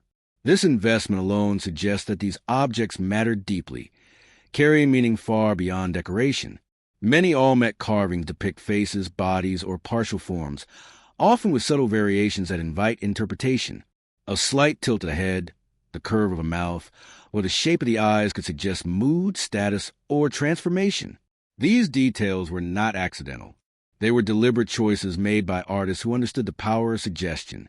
Rather than explaining a story fully, they hinted at it, leaving space for imagination. Symbols appeared repeatedly, forming a shared visual vocabulary. Certain motifs, cleft heads, crossed bands, stylized eyes, and abstract shapes, recur across regions and time periods. Their consistency suggests common understanding, even if the exact meanings have been lost. These symbols likely communicated ideas about identity, power, fertility, or connection to the sacred. They function much like words, but without fixed definitions, allowing meaning to shift with context. Art also played a role in reinforcing social structure. Objects worn or displayed by certain individuals may have signaled their role within the community. A carved pendant, a specific style of figurine, or a distinctive motif could indicate spiritual authority, lineage, or participation in ritual. These markers were subtle, woven into appearance rather than imposed through force. Clay figurines offer a particularly intimate glimpse into Olmec life. Often small and simply shaped, they depict humans in various poses, standing, seated, or engaged in activity. Some appear ordinary, others marked by symbolic features. Their small size suggests they were meant to be held, perhaps used in rituals or kept close as personal objects. Through them, the Olmecs explored themes of identity, transformation, and connection on a human scale. The act of creation itself carried meaning. Artists did not work in isolation, separated from society. Their skills were valued and shared, contributing to communal expression. Learning to carve, mold, or polish required time and mentorship, reinforcing bonds between generations. Through this process, cultural knowledge was preserved and passed on, embedded in technique as much as in form. Placement was as important as creation. Art was not randomly distributed. Objects were placed in homes, ritual spaces, and burial contexts with intention. A figurine placed beneath a floor, a carving set near a ceremonial platform, or a jade object buried with the dead all carried layered significance. These placements transformed ordinary spaces into meaningful environments, reinforcing belief through daily interaction. What makes Olmec symbolism particularly intriguing is its restraint. Unlike later cultures that fill surfaces with dense imagery and narrative scenes, Olmec art often feels quiet and focused. Single figures, isolated faces, and minimal compositions dominate. This simplicity directs attention inward, encouraging contemplation rather than immediate understanding. Some carvings appear to depict interactions between figures, suggesting stories or relationships now lost. These scenes invite speculation. Were they moments from myth, representations of ritual, or symbolic expressions of social roles? The absence of written explanation allows multiple interpretations to coexist, reflecting a worldview comfortable with ambiguity. Over time, Olmec artistic styles influenced neighboring cultures. Motifs and techniques spread along trade routes, appearing in regions far from the Olmec heartland. This diffusion suggests that Olmec symbolism resonated beyond its place of origin, offering a visual language that others found meaningful and adaptable. Yet despite this influence, Olmec art remained grounded in its environment. Materials came from the land, and forms echoed natural shapes. Smooth surfaces mirrored river-worn stones, while curves reflected the contours of plants and bodies. This connection reinforced the idea that art was not separate from nature, but an extension of it. For those living within Olmec society, encountering these objects daily would have shaped perception subtly but continuously. Symbols became familiar. Their meanings felt rather than analyzed. This familiarity created a shared mental landscape, where certain forms evoked emotions, memories, or expectations without needing explanation. In moments of ritual or reflection, art served as a bridge. Holding a carved object or standing before a sculpted form allowed individuals to connect with ideas larger than themselves. These encounters were not dramatic revelations, but quiet affirmations of belonging within a complex, meaningful world. Today, when modern viewers encounter Olmec art, there's often a sense of distance. We admire craftsmanship and speculate about meaning, yet something remains just beyond reach. This gap is not a failure of understanding, but a reminder of how different ways of knowing can be. The Olmecs communicated through form, texture, and placement rather than through explicit narrative. Their art does not ask to be decoded fully. It asks to be experienced, to be looked at slowly, touched imaginatively, and considered without urgency. In this way, Olmec symbolism continues to do what it always has: invite contemplation, foster connection, and hold meaning in silence. As the story continues, these silent messages remain scattered across the landscape, in stone and jade, waiting patiently. They do not speak loudly, but they endure, carrying fragments of a worldview that valued depth over explanation, presence over proclamation, and meaning that unfolded gradually, like a thought drifting gently towards sleep. Although the Olmec heartland lay amid dense jungle and winding rivers, it was never isolated. From early on, people and ideas moved outward and inward along natural pathways, forming connections that stretched far beyond what might be expected from such an ancient society. These connections did not appear suddenly or dramatically. They grew quietly, shaped by curiosity, necessity, and the steady rhythm of exchange. Rivers served as the primary routes of movement, flowing gently through lowlands and toward the sea. They connected inland communities to coastal regions and distant valleys. Canoes glided along these waterways, carrying goods bundled carefully to protect them from water. Travel was slow, but it was reliable. Each journey built familiarity, turning unknown distances into known routes and distant places into part of a shared mental map. Trade began with practical needs. Communities exchanged surplus food, tools, and raw materials that were unevenly distributed across the landscape. Stones suitable for tools or sculpture might come from one region, while shells or salt came from another. Over time, these exchanges became more regular, forming networks that extended well beyond immediate neighbors. With goods came stories. Travelers brought news of distant lands, unfamiliar customs, and new ideas. These conversations expanded horizons, introducing fresh ways of thinking while reinforcing existing beliefs. Exposure to difference did not erase local identity. Instead, it enriched it. Olmec culture absorbed and adapted influences, shaping them into something distinctly its own. Certain materials carried special significance within these networks. Jade, for example, traveled long distances to reach Olmec centers. Its rarity and beauty made it valuable, but symbolic meaning elevated it further. Possessing jade signaled connection to distant lands, to powerful networks, and to the sacred qualities associated with the stone. Each jade object embodied a journey, linking the holder to places they might never see. The movement of basalt for monumental sculpture stands as one of the most remarkable examples of Olmec connectivity. Transporting massive stone blocks required not only physical effort, but coordination across regions. This suggests established relationships and shared understanding between communities. Such cooperation implies trust, mutual benefit, and perhaps shared ritual obligations. Trade networks were not purely economic. They were social and spiritual as well. Exchanges often occurred in the context of gatherings, ceremonies, or seasonal events. These moments reinforced bonds and created shared experiences. Over time, these repeated interactions fostered a sense of belonging that extended beyond local communities. As Olmec influence grew, their artistic styles and symbols began appearing in distant regions. Motifs recognizable as Olmec were adopted, adapted, and reinterpreted by other cultures.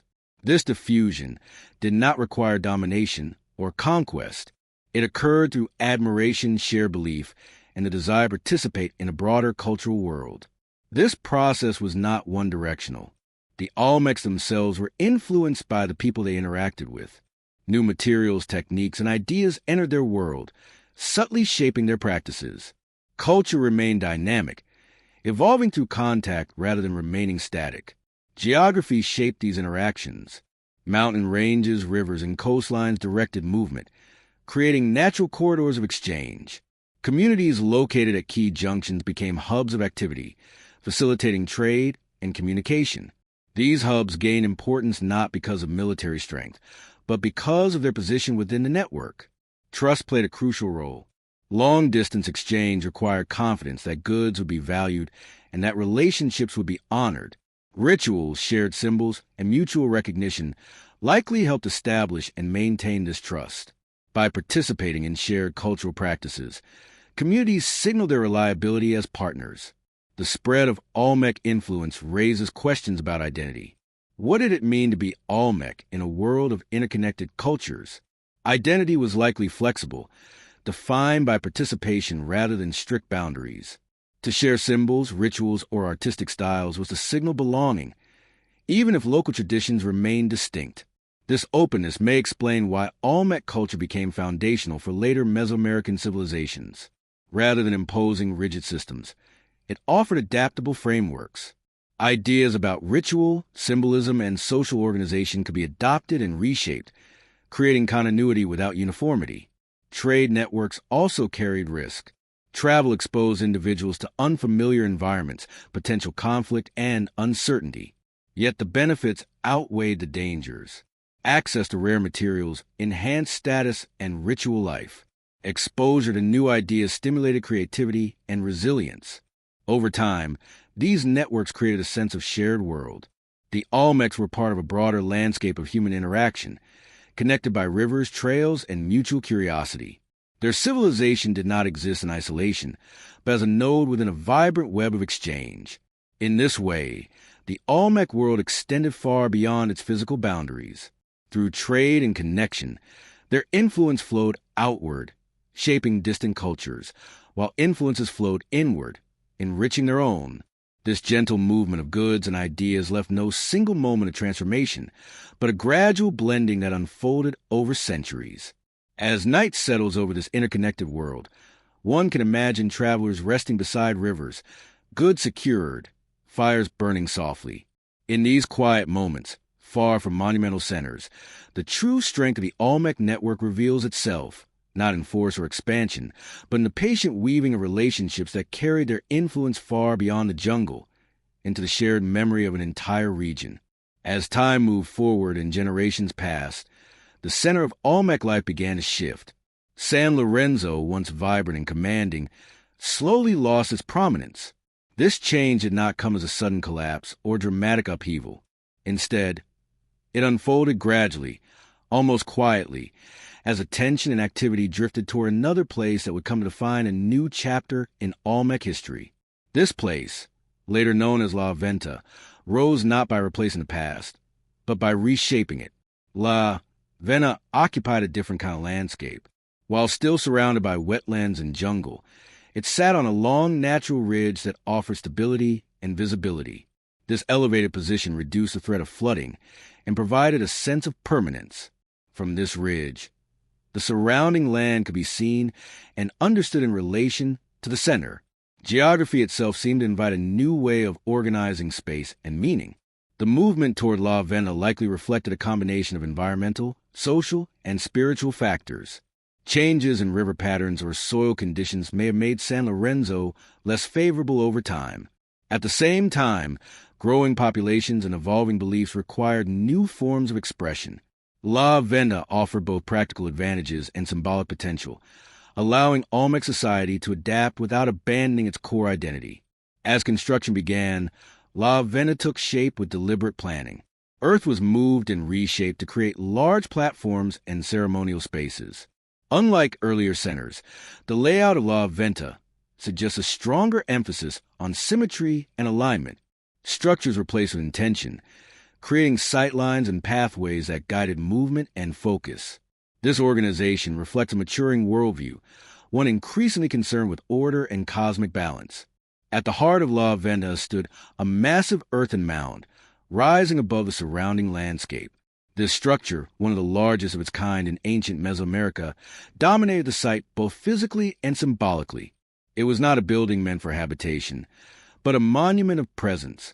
Its construction required enormous effort, drawing labor from across the region.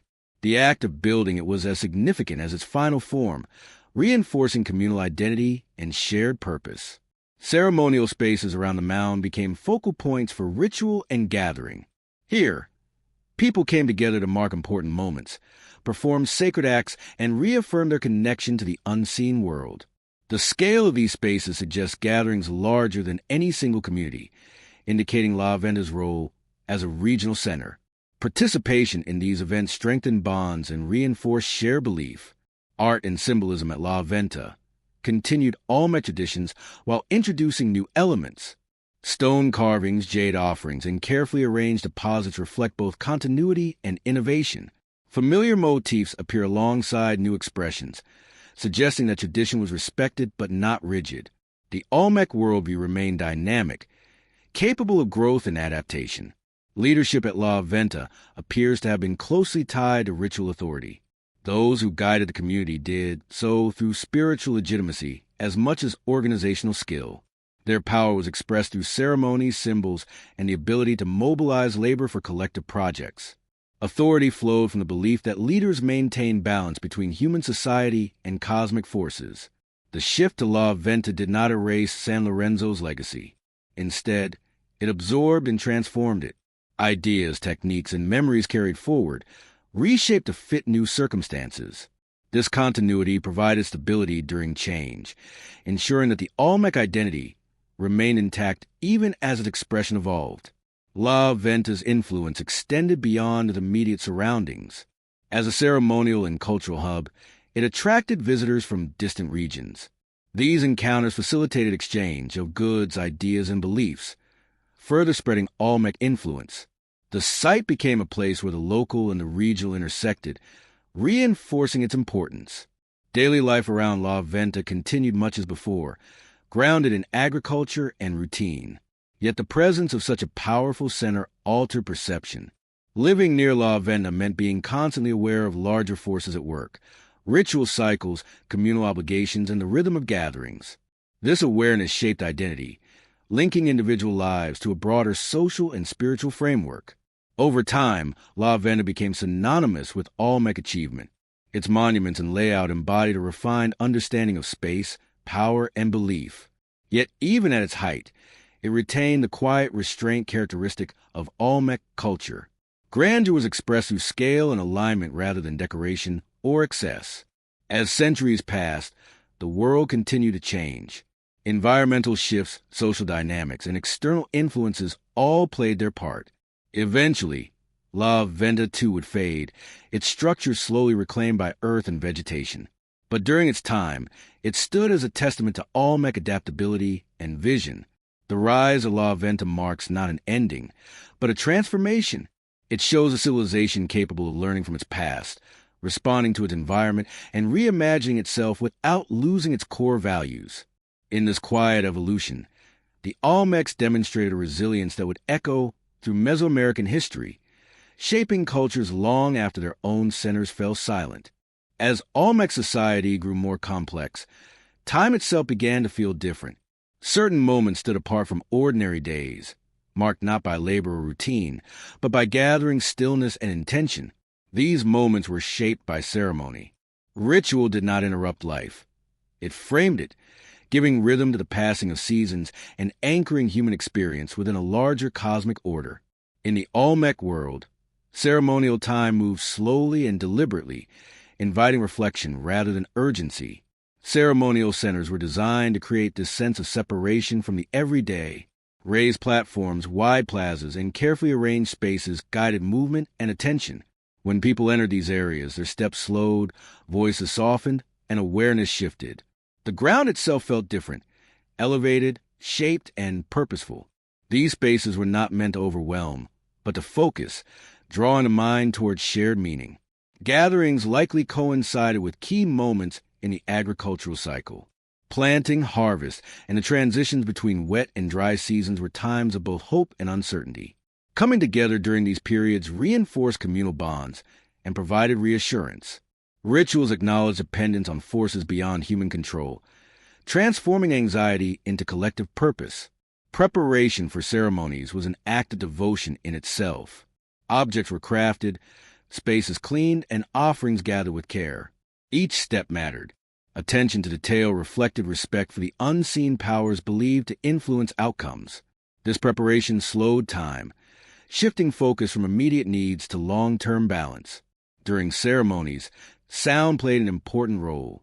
Drums, rattles, and voices created rhythms that echoed natural cycles. The steady beat of a drum could mirror the heartbeat, grounding participants in the present moment.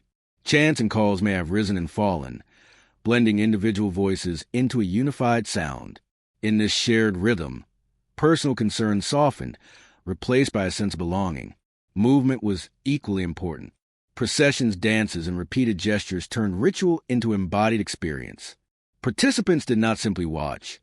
They took part, walking familiar paths, repeating movements learned from elders, and aligning bodies with symbolic directions reinforced continuity across generations. Through movement, belief became physical and memorable.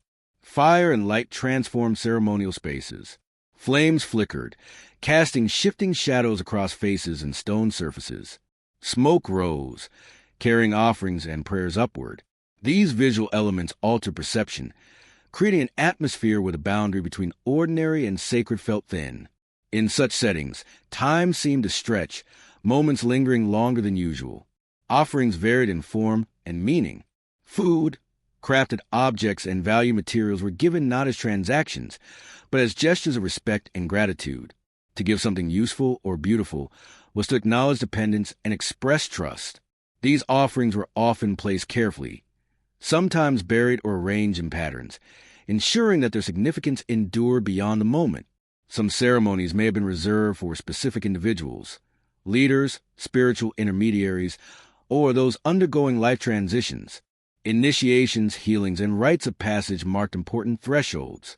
Through ritual, individuals were guided from one stage of life to another, supported by communal presence and shared belief. The design of ceremonial centers reinforced cosmological ideas. Alignments with celestial events, cardinal directions, or landscape features connected human activity to the larger universe. Standing within these spaces, participants were reminded that their lives unfolded within a vast, ordered system. This perspective offered comfort and meaning, especially in times of uncertainty.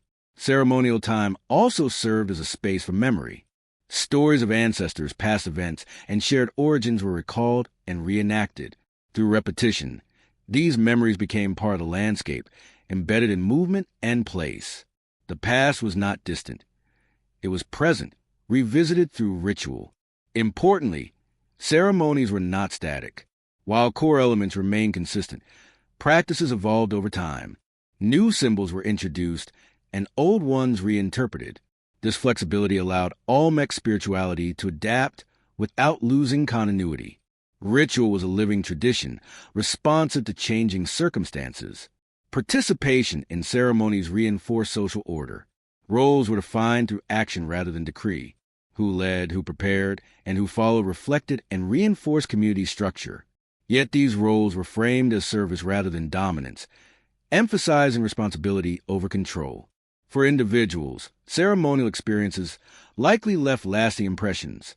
The sensory richness, sound, movement, light, and shared emotion created memories that lingered long after the event. These memories shaped identity, reinforcing values and beliefs through experience rather than instruction. As night fell after ceremonies, the return to daily life felt gentle rather than abrupt. The ordinary world resumed, but it carried the imprint of the sacred. Tasks were approached with renewed purpose, relationships strengthened by shared experience. Ritual had done its work, restoring balance and reaffirming connection. Over generations, these cycles of ceremonial time created a steady rhythm that underpinned Olmec society. In a world shaped by uncertainty and change, ritual offered continuity. It reminded people that while individual lives were brief, the patterns they participated in were enduring.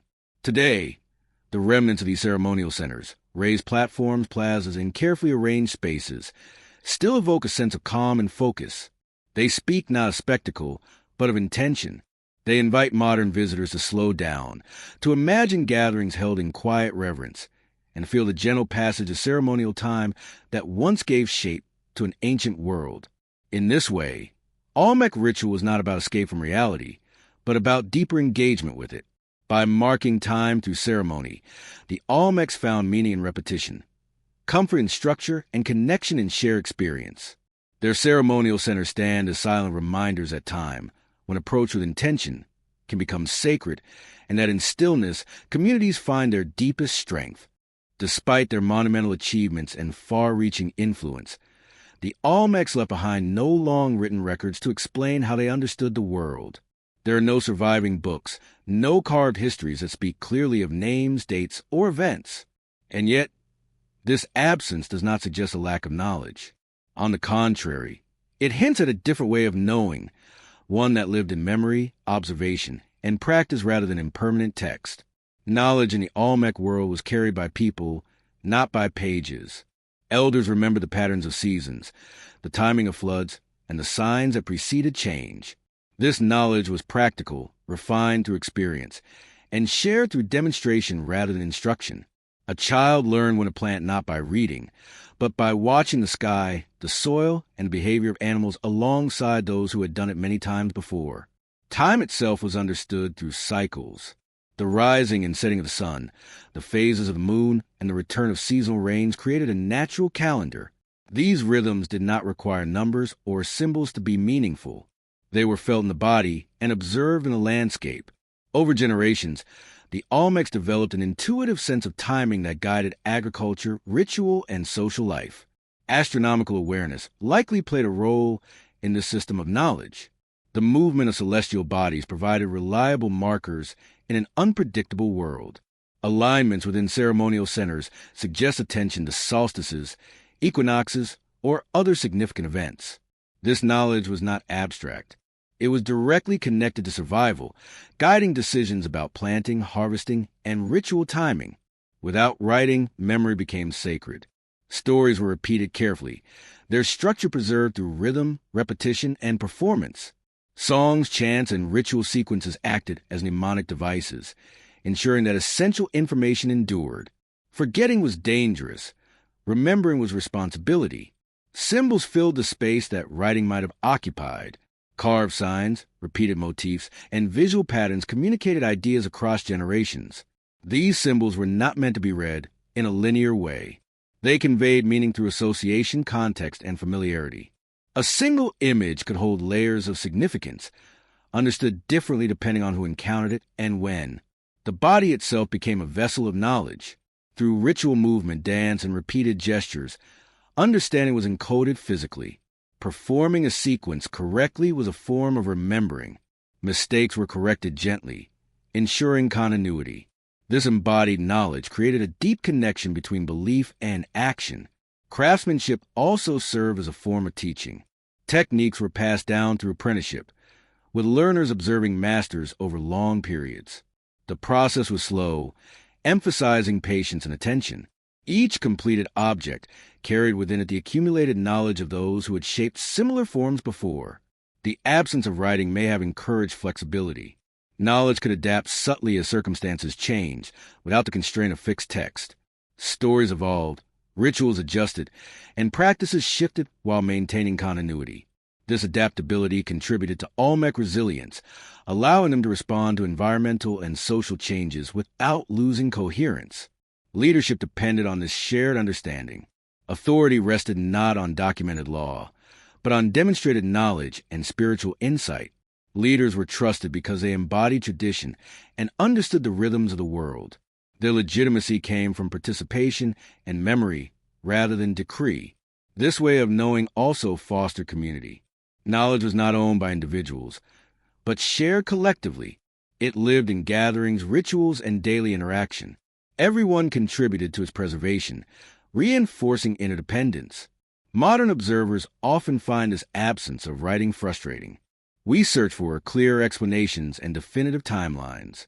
Yet the Olmec approach reminds us that knowledge does not require permanence to be powerful. It can live in motion, memory, and shared experience. The silence left by the Olmecs invites imagination rather than certainty. It asks us to listen differently, to appreciate understanding that unfolds through pattern rather than proclamation. In this quiet continuity, the Olmecs build a sophisticated worldview without ever writing it down, leaving behind not words, but a way of seeing that still echoes to the stones they shaped and the rhythms they followed. Power in the Olmec world did not announce itself loudly. It did not march, conquer, or proclaim laws carved in stone for all to see. Instead, it settled quietly into place, woven into belief, ritual, and shared understanding. Authority was something felt rather than enforced, recognized rather than imposed. To understand how power functioned among the Olmecs, it is necessary to let go of modern ideas of kingship and imagine a system where leadership and the sacred were inseparable. Those who held authority were not simply rulers in a political sense. They were figures who stood at the intersection of the human and the unseen. Their legitimacy rested on the belief that they maintained balance between the community and the larger forces that governed the world. This balance was fragile, always at risk, and deeply important. When rains failed, when floods came too strong, or when illness spread, it was not just a practical crisis, but a spiritual one. Leadership existed to address both at once. Sacred kingship, if it can be called that, was less about domination and more about responsibility. Leaders were expected to embody order, stability, and continuity. They were living symbols of harmony. Their actions believed to influence the well-being of the entire community. This belief placed great weight on those who governed. Authority was not a privilege to be enjoyed lightly, but a burden carried carefully. Ritual was the primary language of power. Through ceremonies, leaders demonstrated their connection to sacred forces. By performing specific actions, wearing symbolic regalia, or occupying central positions in ritual spaces, they reinforced their role as intermediaries. These performances were not empty displays. They were believed to have real consequences, affecting reign, fertility, and social balance. The monumental art of the Olmecs reflects this understanding of power. The colossal heads, with their calm expressions and individualized features, are often interpreted as portraits of leaders. If so, they present authority not as aggressive or distant, but as steady and enduring. These faces do not shout commands. They watch, reminding the community of continuity and presence rather than fear.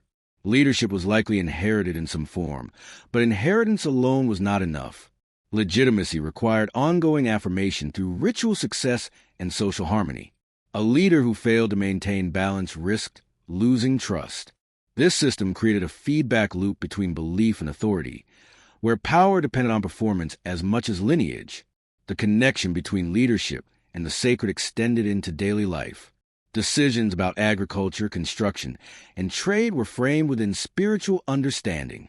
Leaders guided these decisions by interpreting signs and patterns, drawing on accumulated knowledge and tradition. Their role was not to control outcomes, but to align actions with cosmic rhythms. This alignment is reflected in the layout of Olmec centers.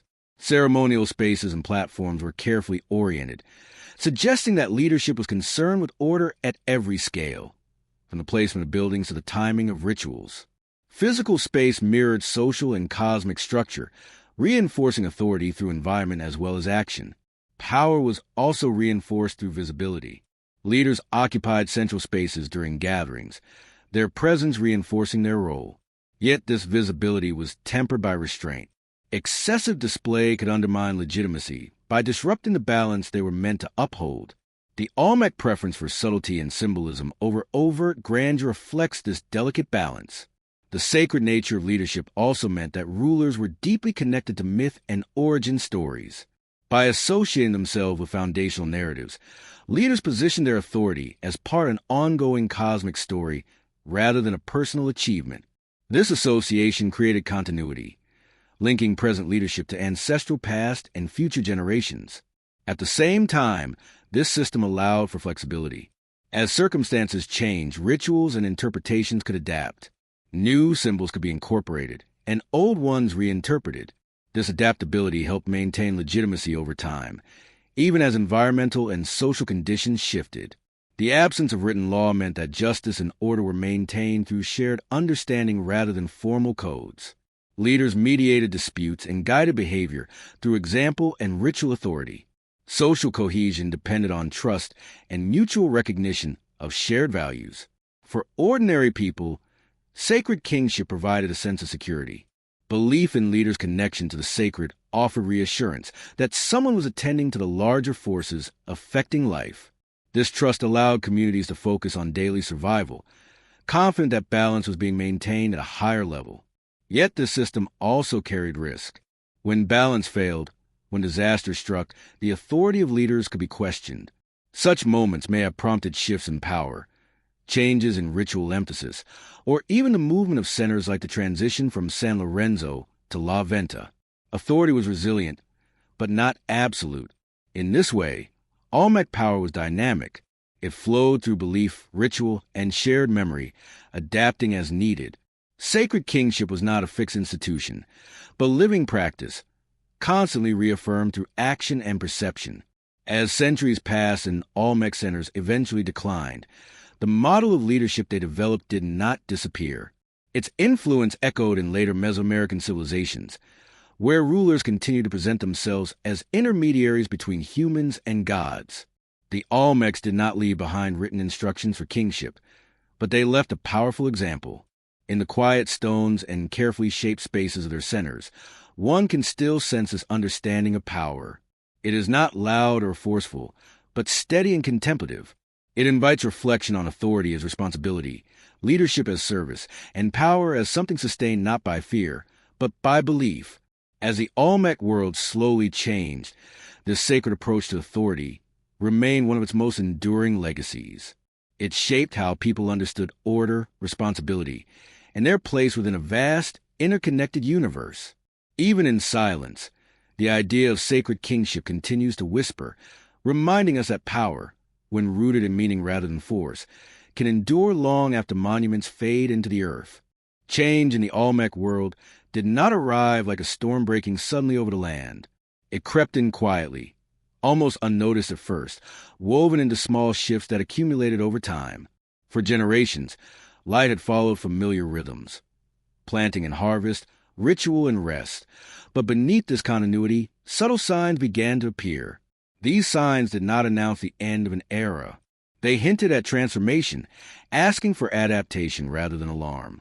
Environmental changes were among the earliest signals. Rivers, once predictable in their patterns, began to behave differently. Floods may have grown stronger or less reliable, reshaping fields and altering access to water. Soil that had long supported crops could lose fertility, forcing farmers to adjust planting locations or techniques. These changes did not make life impossible, but they required attention and flexibility. Communities responded in practical ways. Fields were relocated, settlements adjusted, and new areas explored. Such responses had always been part of Olmec life. Yet the frequency or scale of these adjustments may have increased. Each change tested collective knowledge and resilience, reinforcing the importance of cooperation and shared understanding. Social dynamics shifted as well. Growing populations and expanding networks brought new interactions and, with them, new tensions. Managing larger communities required more coordination. Disagreements over resources, labor, or ritual priorities may have arisen. These challenges were not necessarily destructive, but they demanded negotiation and adaptation. Leadership faced increasing pressure. Sacred authority depended on maintaining balance. And when environmental or social disruptions occurred, leaders were expected to respond effectively. Rituals may have been intensified or adjusted in an effort to restore harmony. Success reinforced legitimacy. Failure invited doubt. This dynamic created both resilience and vulnerability within the system. Art and symbolism began to reflect these changing conditions. Subtle shifts in style or emphasis may indicate evolving beliefs or concerns. New motifs appeared, while others faded. These changes were not abrupt but gradual, suggesting an ongoing conversation between tradition and experience. Trade networks also evolved. As conditions changed in one region, reliance on connections with others may have increased. New routes were explored, and old ones adapted. These networks provided access to resources and ideas, offering flexibility in uncertain times. The landscape itself recorded these transitions. Construction patterns changed, with some areas seeing renewed activity and others gradually abandoned. Earthworks were modified and new spaces created. These physical changes mirrored shifts in social focus and belief. For individuals, these transformations were experienced through daily life. Farmers adjusted routines, artisans adapted techniques, and families navigated changing expectations. Life continued, but it required more attention and responsiveness. This adaptability was a strength, yet also marked a departure from earlier stability.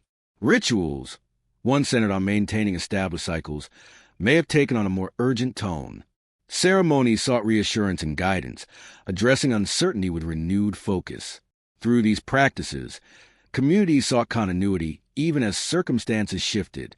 Despite these challenges, there was no single moment of collapse. Olmec society did not fracture overnight. Instead, it evolved, reshaping itself in response to internal and external pressures. Some centers gained prominence, while others waned. This redistribution of focus reflects adaptation rather than failure.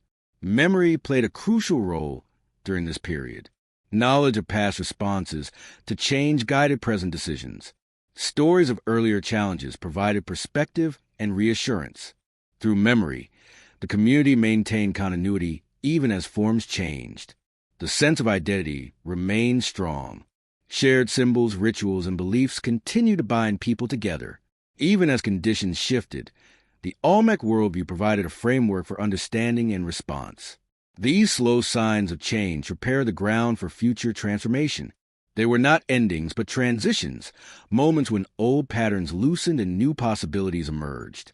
In this quiet evolution, the Olmecs demonstrate resilience rooted in awareness rather than resistance. As the story moves forward, these subtle shifts will give way to more visible changes. Yet it is important to recognize that decline, when it comes, is not simply loss. It is a culmination of countless adjustments, choices, and adaptations made by people responding thoughtfully to a changing world.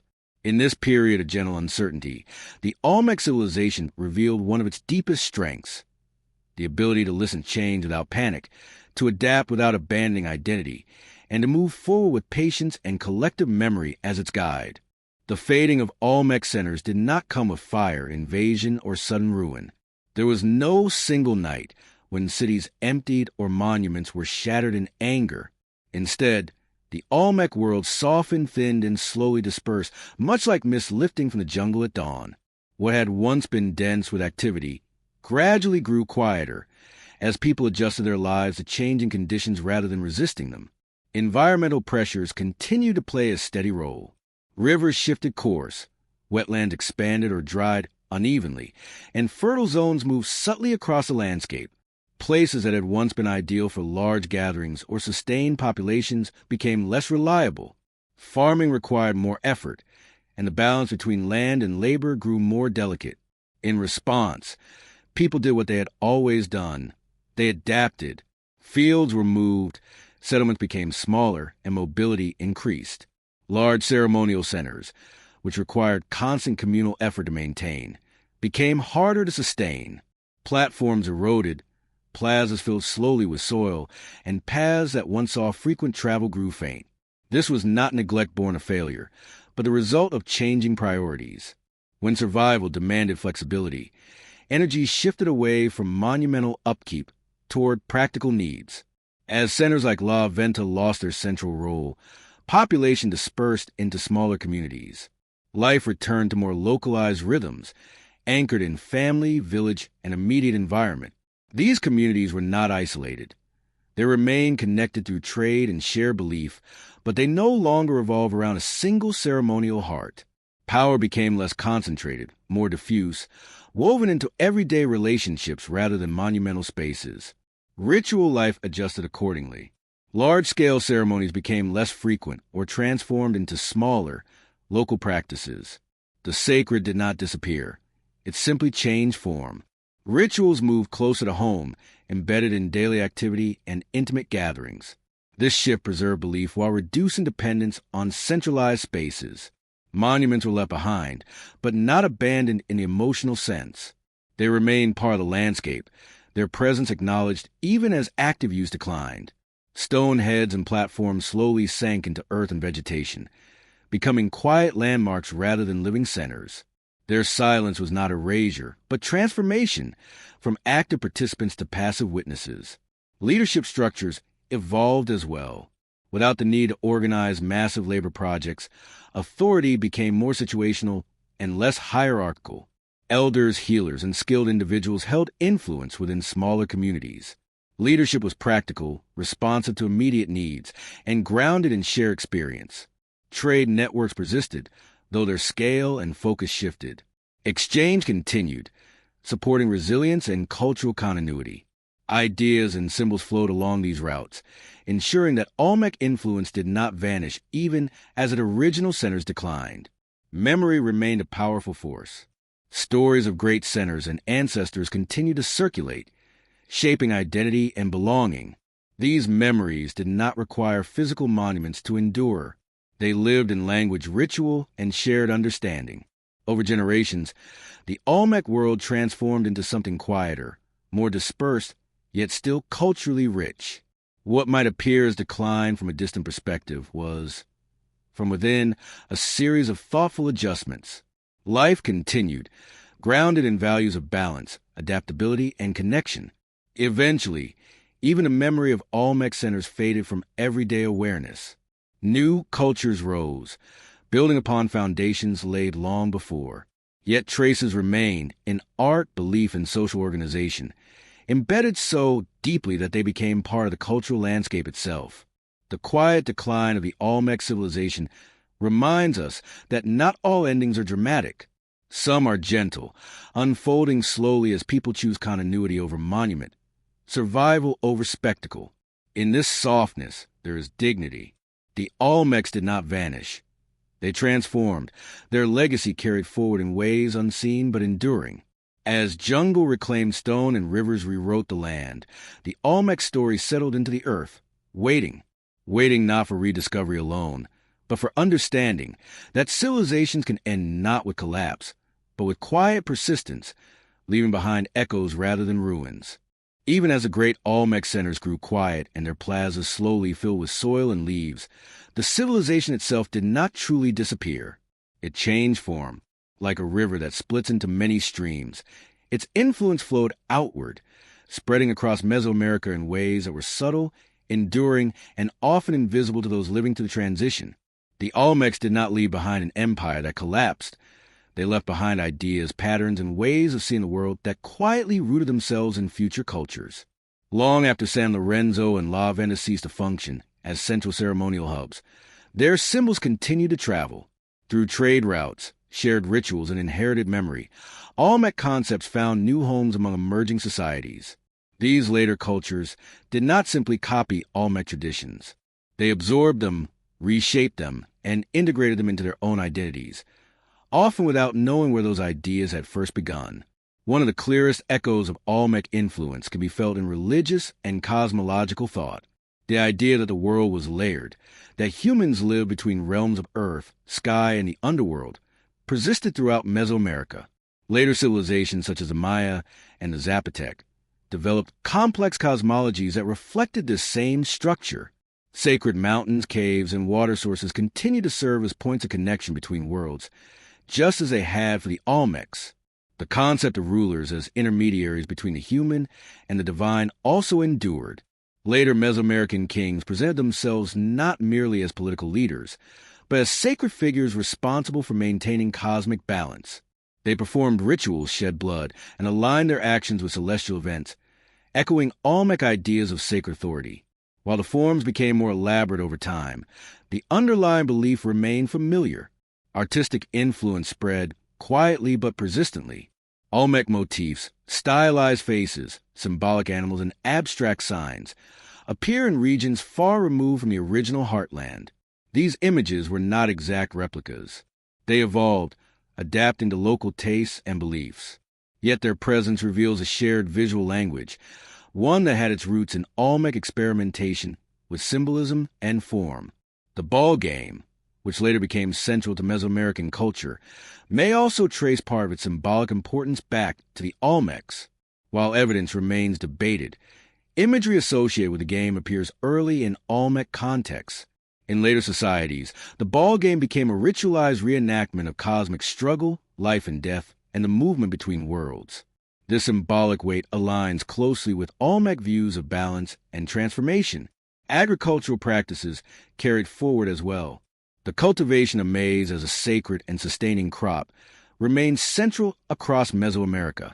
Myths surrounding maize, fertility, and renewal echoed Olmec reverence for the cycles of nature.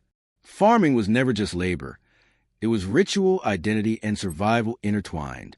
Trade networks established during the Olmec period laid foundations for broader regional exchange. Routes that once carried jade, obsidian, and symbolic objects continue to be used and expanded by later cultures. These networks facilitated not only economic exchange, but the flow of ideas, technologies, and beliefs. In this way, Olmec influence traveled farther and lasted longer than any single monument. Language, too, may have carried echoes of Olmec thought. While direct linguistic links are difficult to trace, the spread of certain concepts and symbolic associations suggests a shared cognitive framework. Ways of categorizing the world, understanding time, and relating humans to nature show continuity across cultures separated by centuries. Perhaps most significant is the Olmec contribution to the very idea of civilization in Mesoamerica. They demonstrated that complex society could exist without vast armies or rigid written law. They showed that power could be expressed through ritual, art, and shared belief. This model offered an alternative to conquest-based expansion, one that emphasized influence over domination. As new centers rose, Monte Alba and Teotihuacan Maya city-states, they did so on cultural ground already prepared. These societies innovated boldly, yet many of their core assumptions about the universe, authority, and community would have felt familiar to an Olmec observer. The past lived on, not as nostalgia, but as foundation. For the people living in these later cultures, the Olmecs were not remembered as a named civilization. Their influence was ancestral, embedded so deeply that it felt natural. Myths spoke of beginnings, gods, and transformations without referencing historical origin. This anonymity allowed Olmec ideas to persist without being questioned or rejected. They became part of the natural order of things. This kind of legacy is rare. It does not announce itself with inscriptions or grand declarations. It works quietly, shaping assumptions and values over long stretches of time. The Olmecs did not seek to be remembered. They sought balance, meaning, and connection. In doing so, they created a cultural current that others stepped into without resistance. Even today, when archaeologists uncover Olmec artifacts far from their original heartland, there's a sense of continuity rather than intrusion. These objects feel at home, as if they belong wherever they are found. This suggests that Olmec influence was not imposed, but welcomed, resonating with shared human concerns and experiences. The endurance of Olmec ideas also challenges how we think about historical importance. Greatness is often measured by longevity of political power or written record. The Olmecs offer a different measure. Their greatness lies in persistence of their worldview, carried forward by others who found it meaningful and adaptable. In the quiet spaces between ruins and rising cities, Olmec thought continued to breathe. It lived in a way people understood the night sky, the sacredness of maize, the responsibility of leadership, and the presence of the unseen.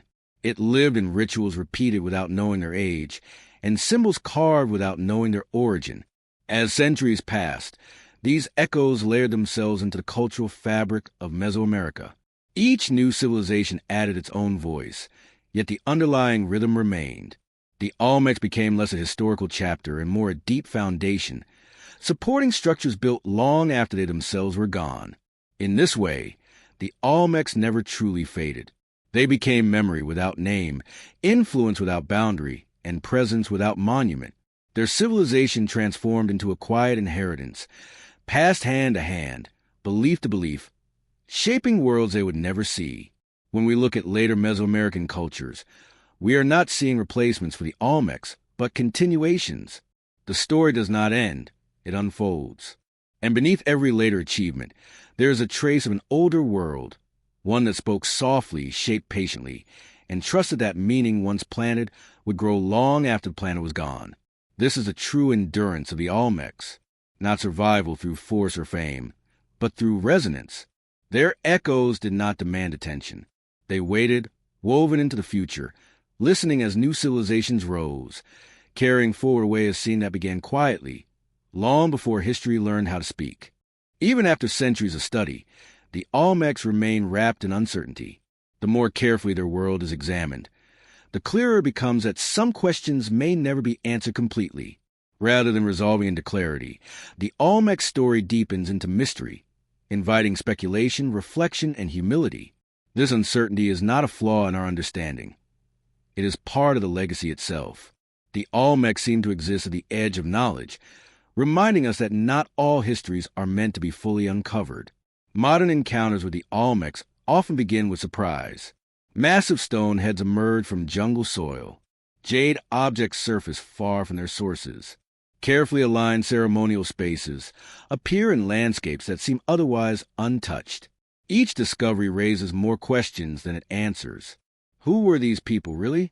How did they understand themselves? What did they believe when they gathered beneath open skies and performed rituals now lost to time? One of the most enduring mysteries concerns their origins. The Olmecs appear suddenly in the archaeological record, already possessing complex social organization, advanced artistic traditions, and far-reaching influence. There is no clear trail leading to their emergence. They do not seem to evolve slowly from simpler forms in the way scholars expect. Instead, they arrive with confidence, as if stepping fully formed into history. This abruptness has fueled endless debate and fascination. Equally puzzling is the question of language and communication. Without deciphered writing, the Olmec voice remains silent.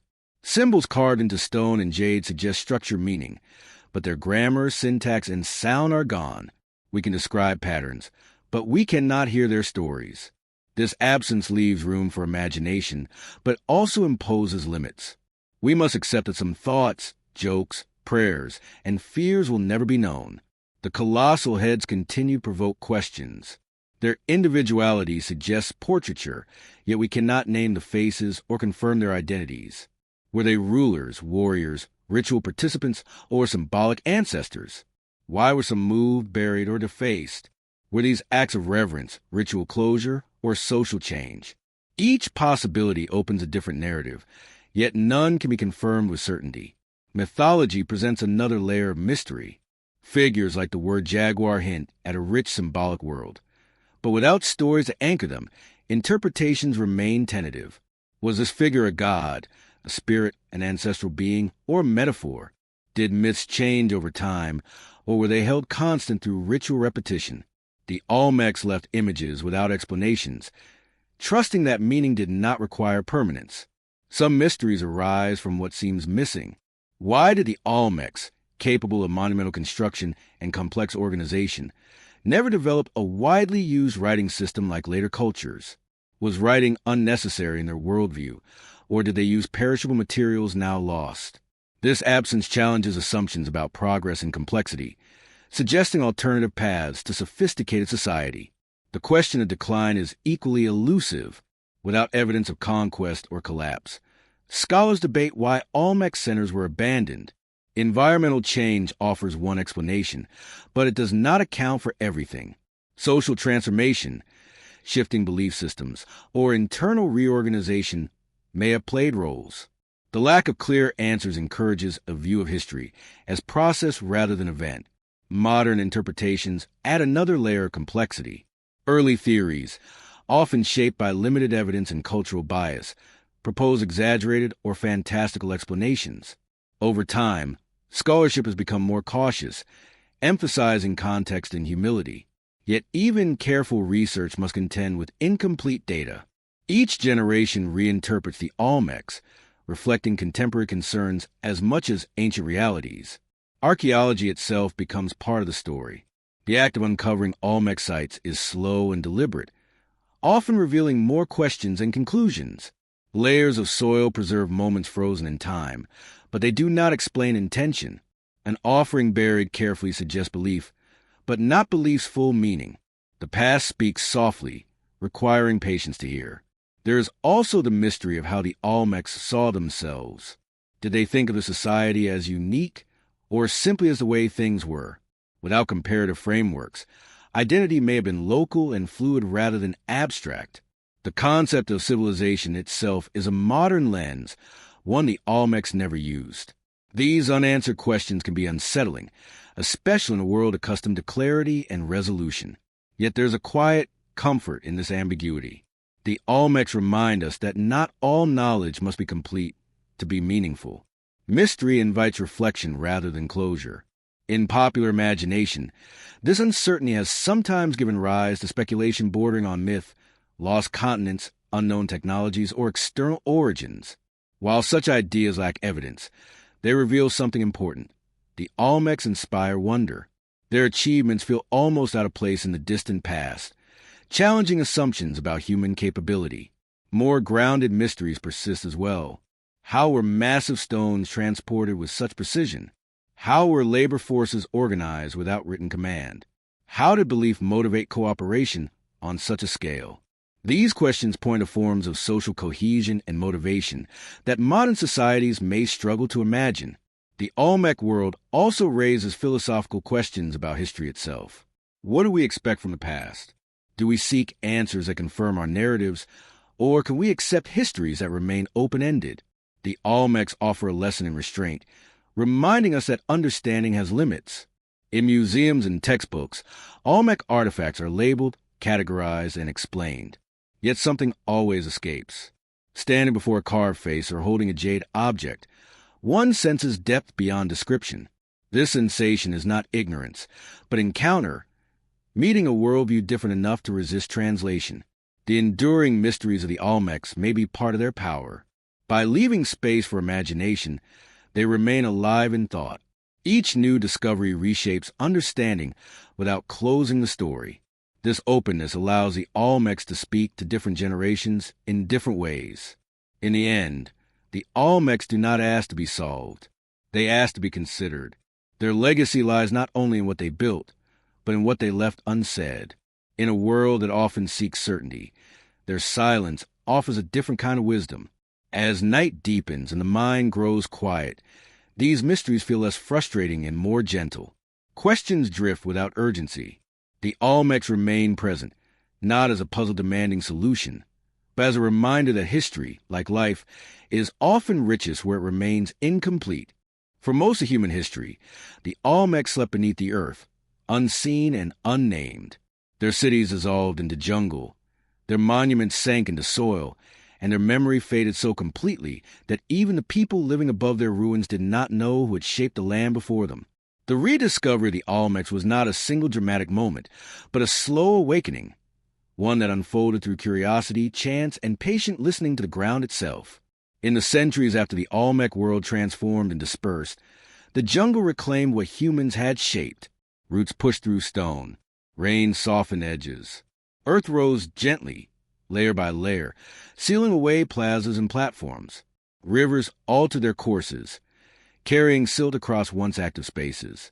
To the people who came later, these places appeared natural, part of the landscape rather than the remnants of something built. Memory gave way to myth, and myth eventually dissolved into silence. When the first hints of the Olmecs surfaced in modern times, they were not immediately understood as evidence of a lost civilization. Early travelers and local inhabitants occasionally encountered carved stones or unusual mounds, but without context, these finds inspired little more than curiosity. A stone head half buried in the ground could be mistaken for a natural formation.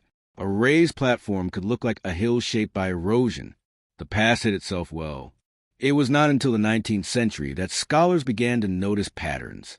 Reports of massive carved heads, strange stone monuments, and distinctive artistic styles emerged from the Gulf Coast region of Mexico. These reports were scattered and often dismissed, but they planted a seed. Something ancient and significant lay beneath the surface, waiting for attention. The process of rediscovery was slow and uncertain. Archaeology itself was still developing, and methods were imprecise by modern standards. Excavations were often limited, and interpretations varied widely. Early researchers struggled to place the Olmecs within existing historical frameworks. Some assumed the monuments belonged to later, better-known civilizations. Others speculated wildly, proposing connections that reflected contemporary biases rather than evidence. As more sites were uncovered, a clearer picture began to form. The sheer scale and distinctiveness of Olmec art challenged assumptions. The colossal heads, in particular, demanded explanation. Their size, craftsmanship, and individuality suggested a level of organization and cultural complexity that could not be easily attributed to known groups. Slowly, reluctantly, scholars began to accept that they were encountering something much older. Local communities played an essential role in this rediscovery. Farmers, laborers, and villagers often knew where unusual stones lay hidden. Their knowledge guided early excavations, even if they themselves did not identify the finds as ancient treasures. This collaboration between local memory and academic inquiry became a recurring pattern, reminding researchers that rediscovery is rarely a solitary act. As excavations expanded, entire landscapes began to reveal their hidden histories. Platforms emerged beneath layers of soil. Buried offerings were uncovered, carefully arranged and preserved by time. Each find added depth to the story, yet also raised new questions. The more that was revealed, the more complex the Olmec world appeared. The act of excavation itself required patience. Removing earth slowly, layer by layer, archaeologists learned to read subtle changes in soil color and texture. These layers recorded time not in years, but in human actions, construction, abandonment, ritual deposition. Interpreting them required humility and restraint. To rush risked destroying fragile evidence. To assume too much risked misunderstanding. One of the most striking aspects of Olmec rediscovery was how intact some elements remained. Stone monuments preserved their forms with remarkable clarity. Jade objects retained their smooth surfaces and rich color. Even after thousands of years, these artifacts carried a sense of presence, as if the hands that shaped them had only recently let go. Yet rediscovery also brought challenges. Exposure to air, light, and human contact threatened preservation. Once unearthed, artifacts faced risks from weather, looting, and improper handling. Protecting these remnants became as important as finding them.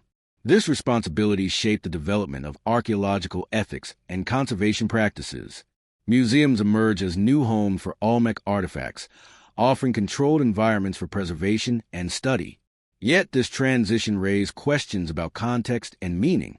Objects once embedded in ritual spaces or daily life now stood behind glass, labeled and categorized. While this allowed broader access, it also distanced the artifacts from their original settings. Scholars worked to reconstruct those lost contexts through careful analysis. Patterns of placement where an association offered clues. A jade figure buried beneath a platform suggested ritual intent. A cluster of monuments aligned along a path hinted at procession. Each interpretation remained tentative, open to revision as new evidence emerged. Public awareness of the Olmecs grew gradually. As museums displayed artifacts and publications shared findings, the idea of an ancient mother culture of Mesoamerica gained traction. This framing emphasized Olmec influence on later civilizations, elevating their importance within broader historical narratives. While useful, this label also simplified a complex reality, reducing a diverse society to a single role. Modern rediscovery continues today. Advances in technology, remote sensing, satellite imagery, and non-invasive survey methods allow researchers to identify sites without disturbing the ground.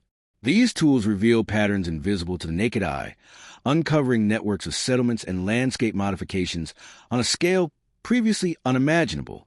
Each new discovery reshapes understanding. Sites once thought isolated are now seen as connected. Timelines are adjusted. Assumptions are challenged. The Olmec story remains dynamic, evolving with every layer uncovered and every method refined.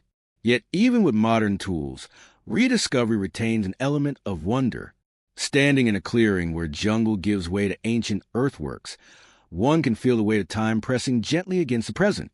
The silence is not empty. It is full of what once was. Rediscovery becomes less about conquest of knowledge and more about listening. The relationship between modern observers and the Olmecs is shaped by this act of uncovering. We meet them not as contemporaries, but as echoes. Our understanding is filtered through time, tools, and interpretation. This distance demands humility. We can describe, analyze, and compare, but we cannot fully enter their world. In this way, rediscovery is never complete. It is an ongoing conversation between past and present, shaped by questions as much as answers. Each generation approaches the Olmecs differently, bringing new perspectives and concerns. The past remains fixed, but understanding remains fluid. As more of the Olmec world emerges from the earth, it does not replace mystery with certainty. Instead, it deepens appreciation. The rediscovered Olmecs remind us that history is not a closed book, but a landscape, layered, complex, and shaped by both what is revealed and what remains hidden. In the quiet moments of excavation, when the brush pauses and the earth holds its breath, rediscovery feels less like finding something lost and more like being allowed to remember. The Olmecs rise gently into awareness, not demanding attention, but offering presence. They do not rush to explain themselves. They simply emerge, patient as they have always been, inviting us to look carefully, move slowly, and accept that some truths reveal themselves only over time. When the Olmecs are viewed from a distance, separated by centuries and softened by time, they often appear as a prelude rather than a full story.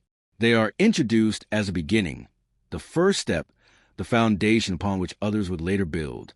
Yet this framing can quietly diminish what they truly were.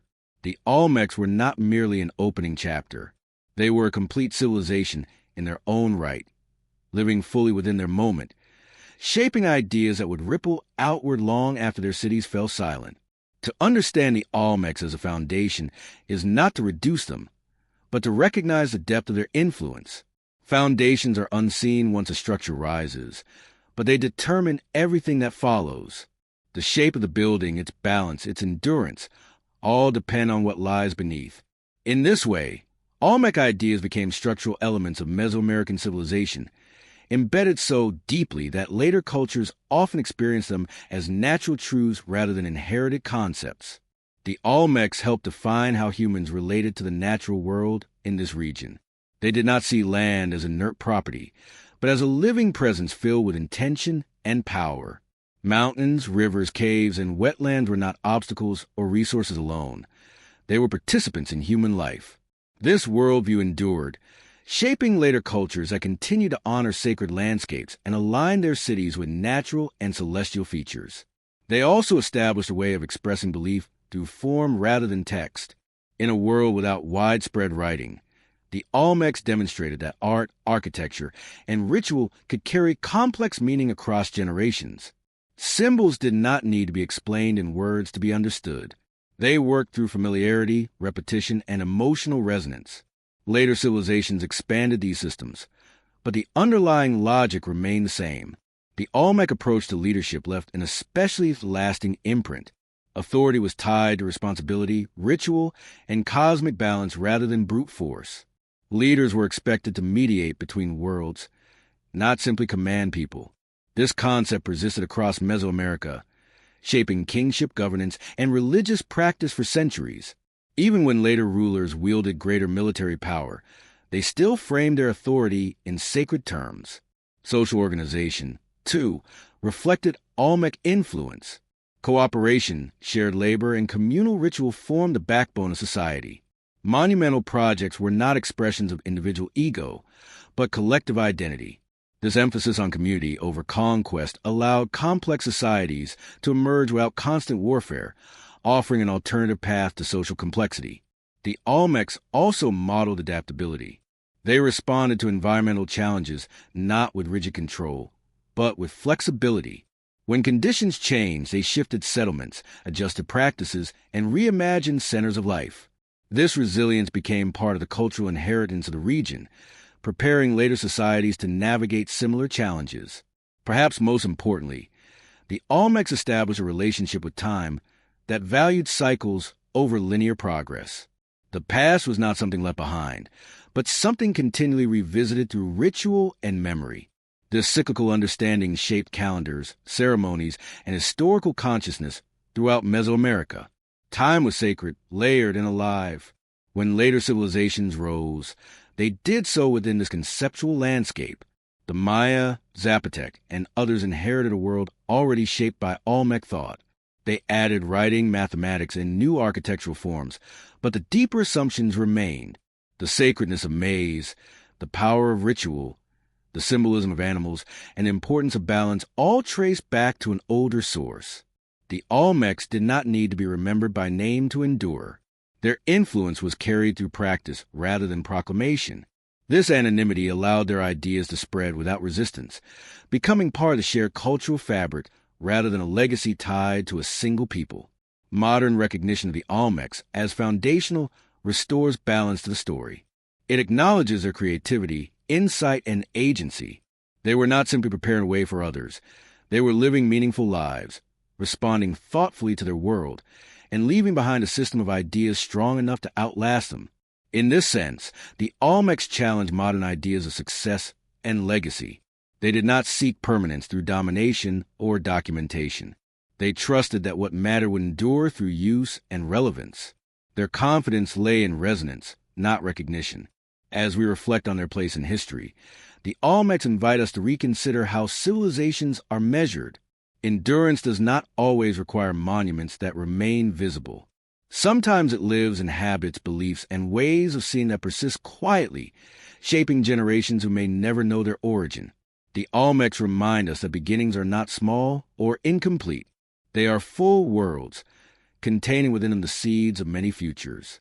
Their civilization may have faded into the earth, but the patterns they set in motion continue to unfold, echoing through time with gentle persistence.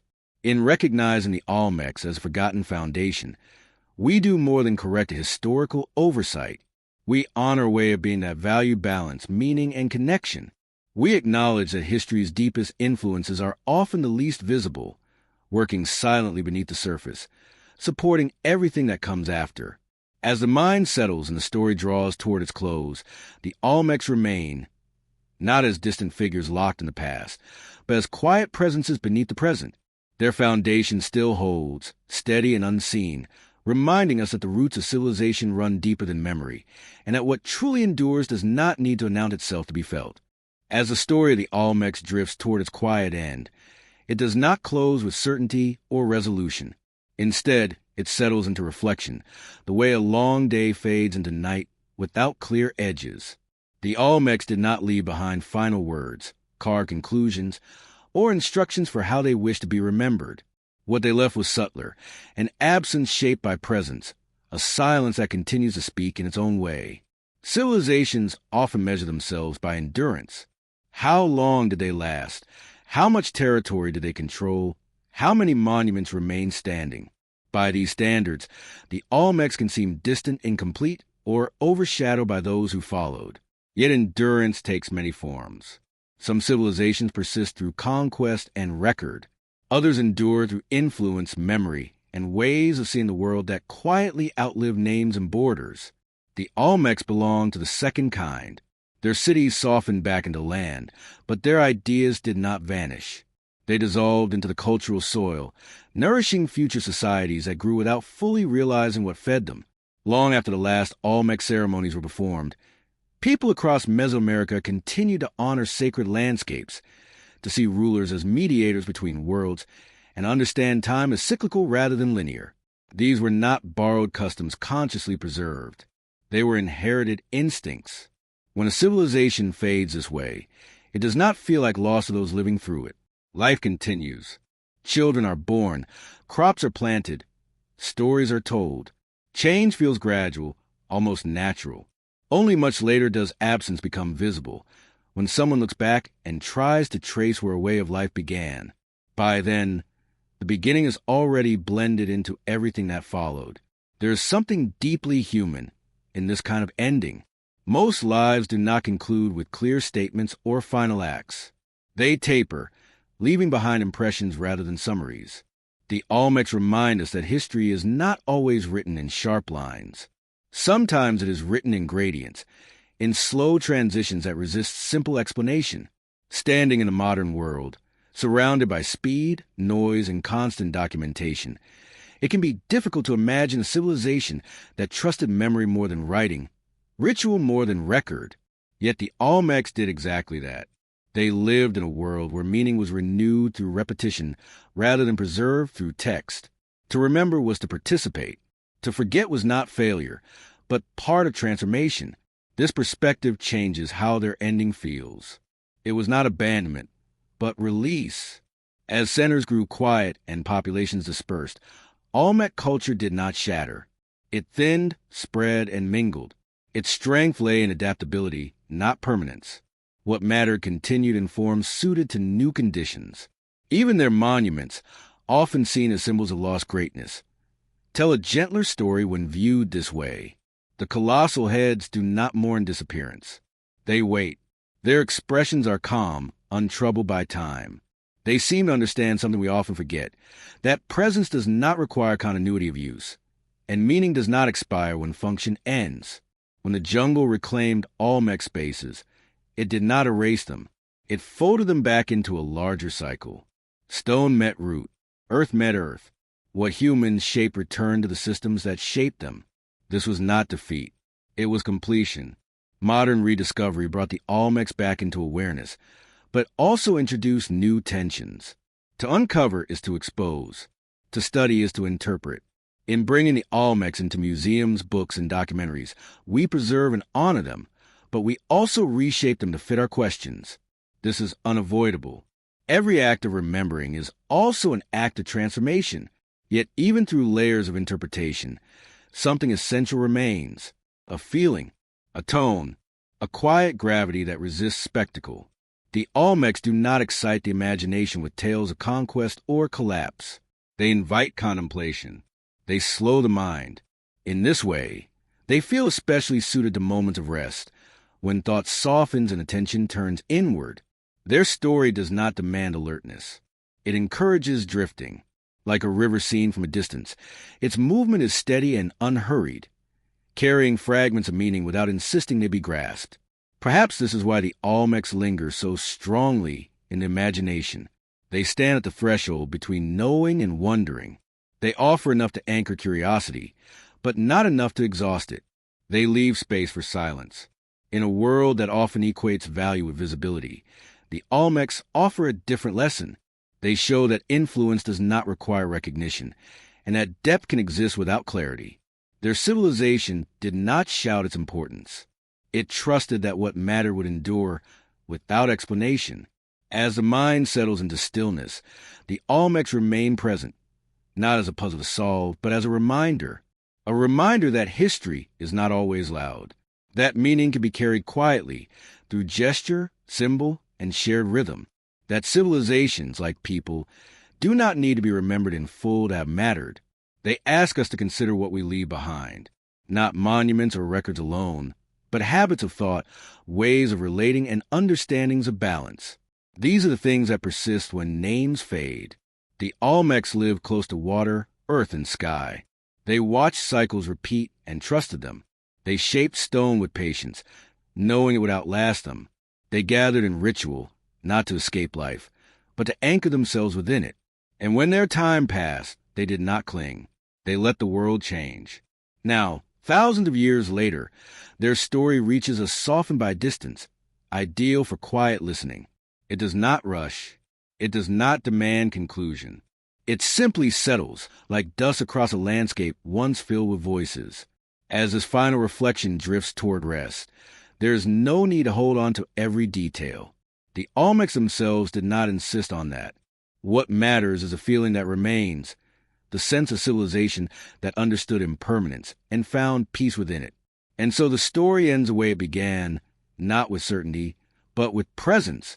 The Olmecs remain, watching gently from beneath layers of time, reminding us that even when civilizations fade, their stories do not disappear.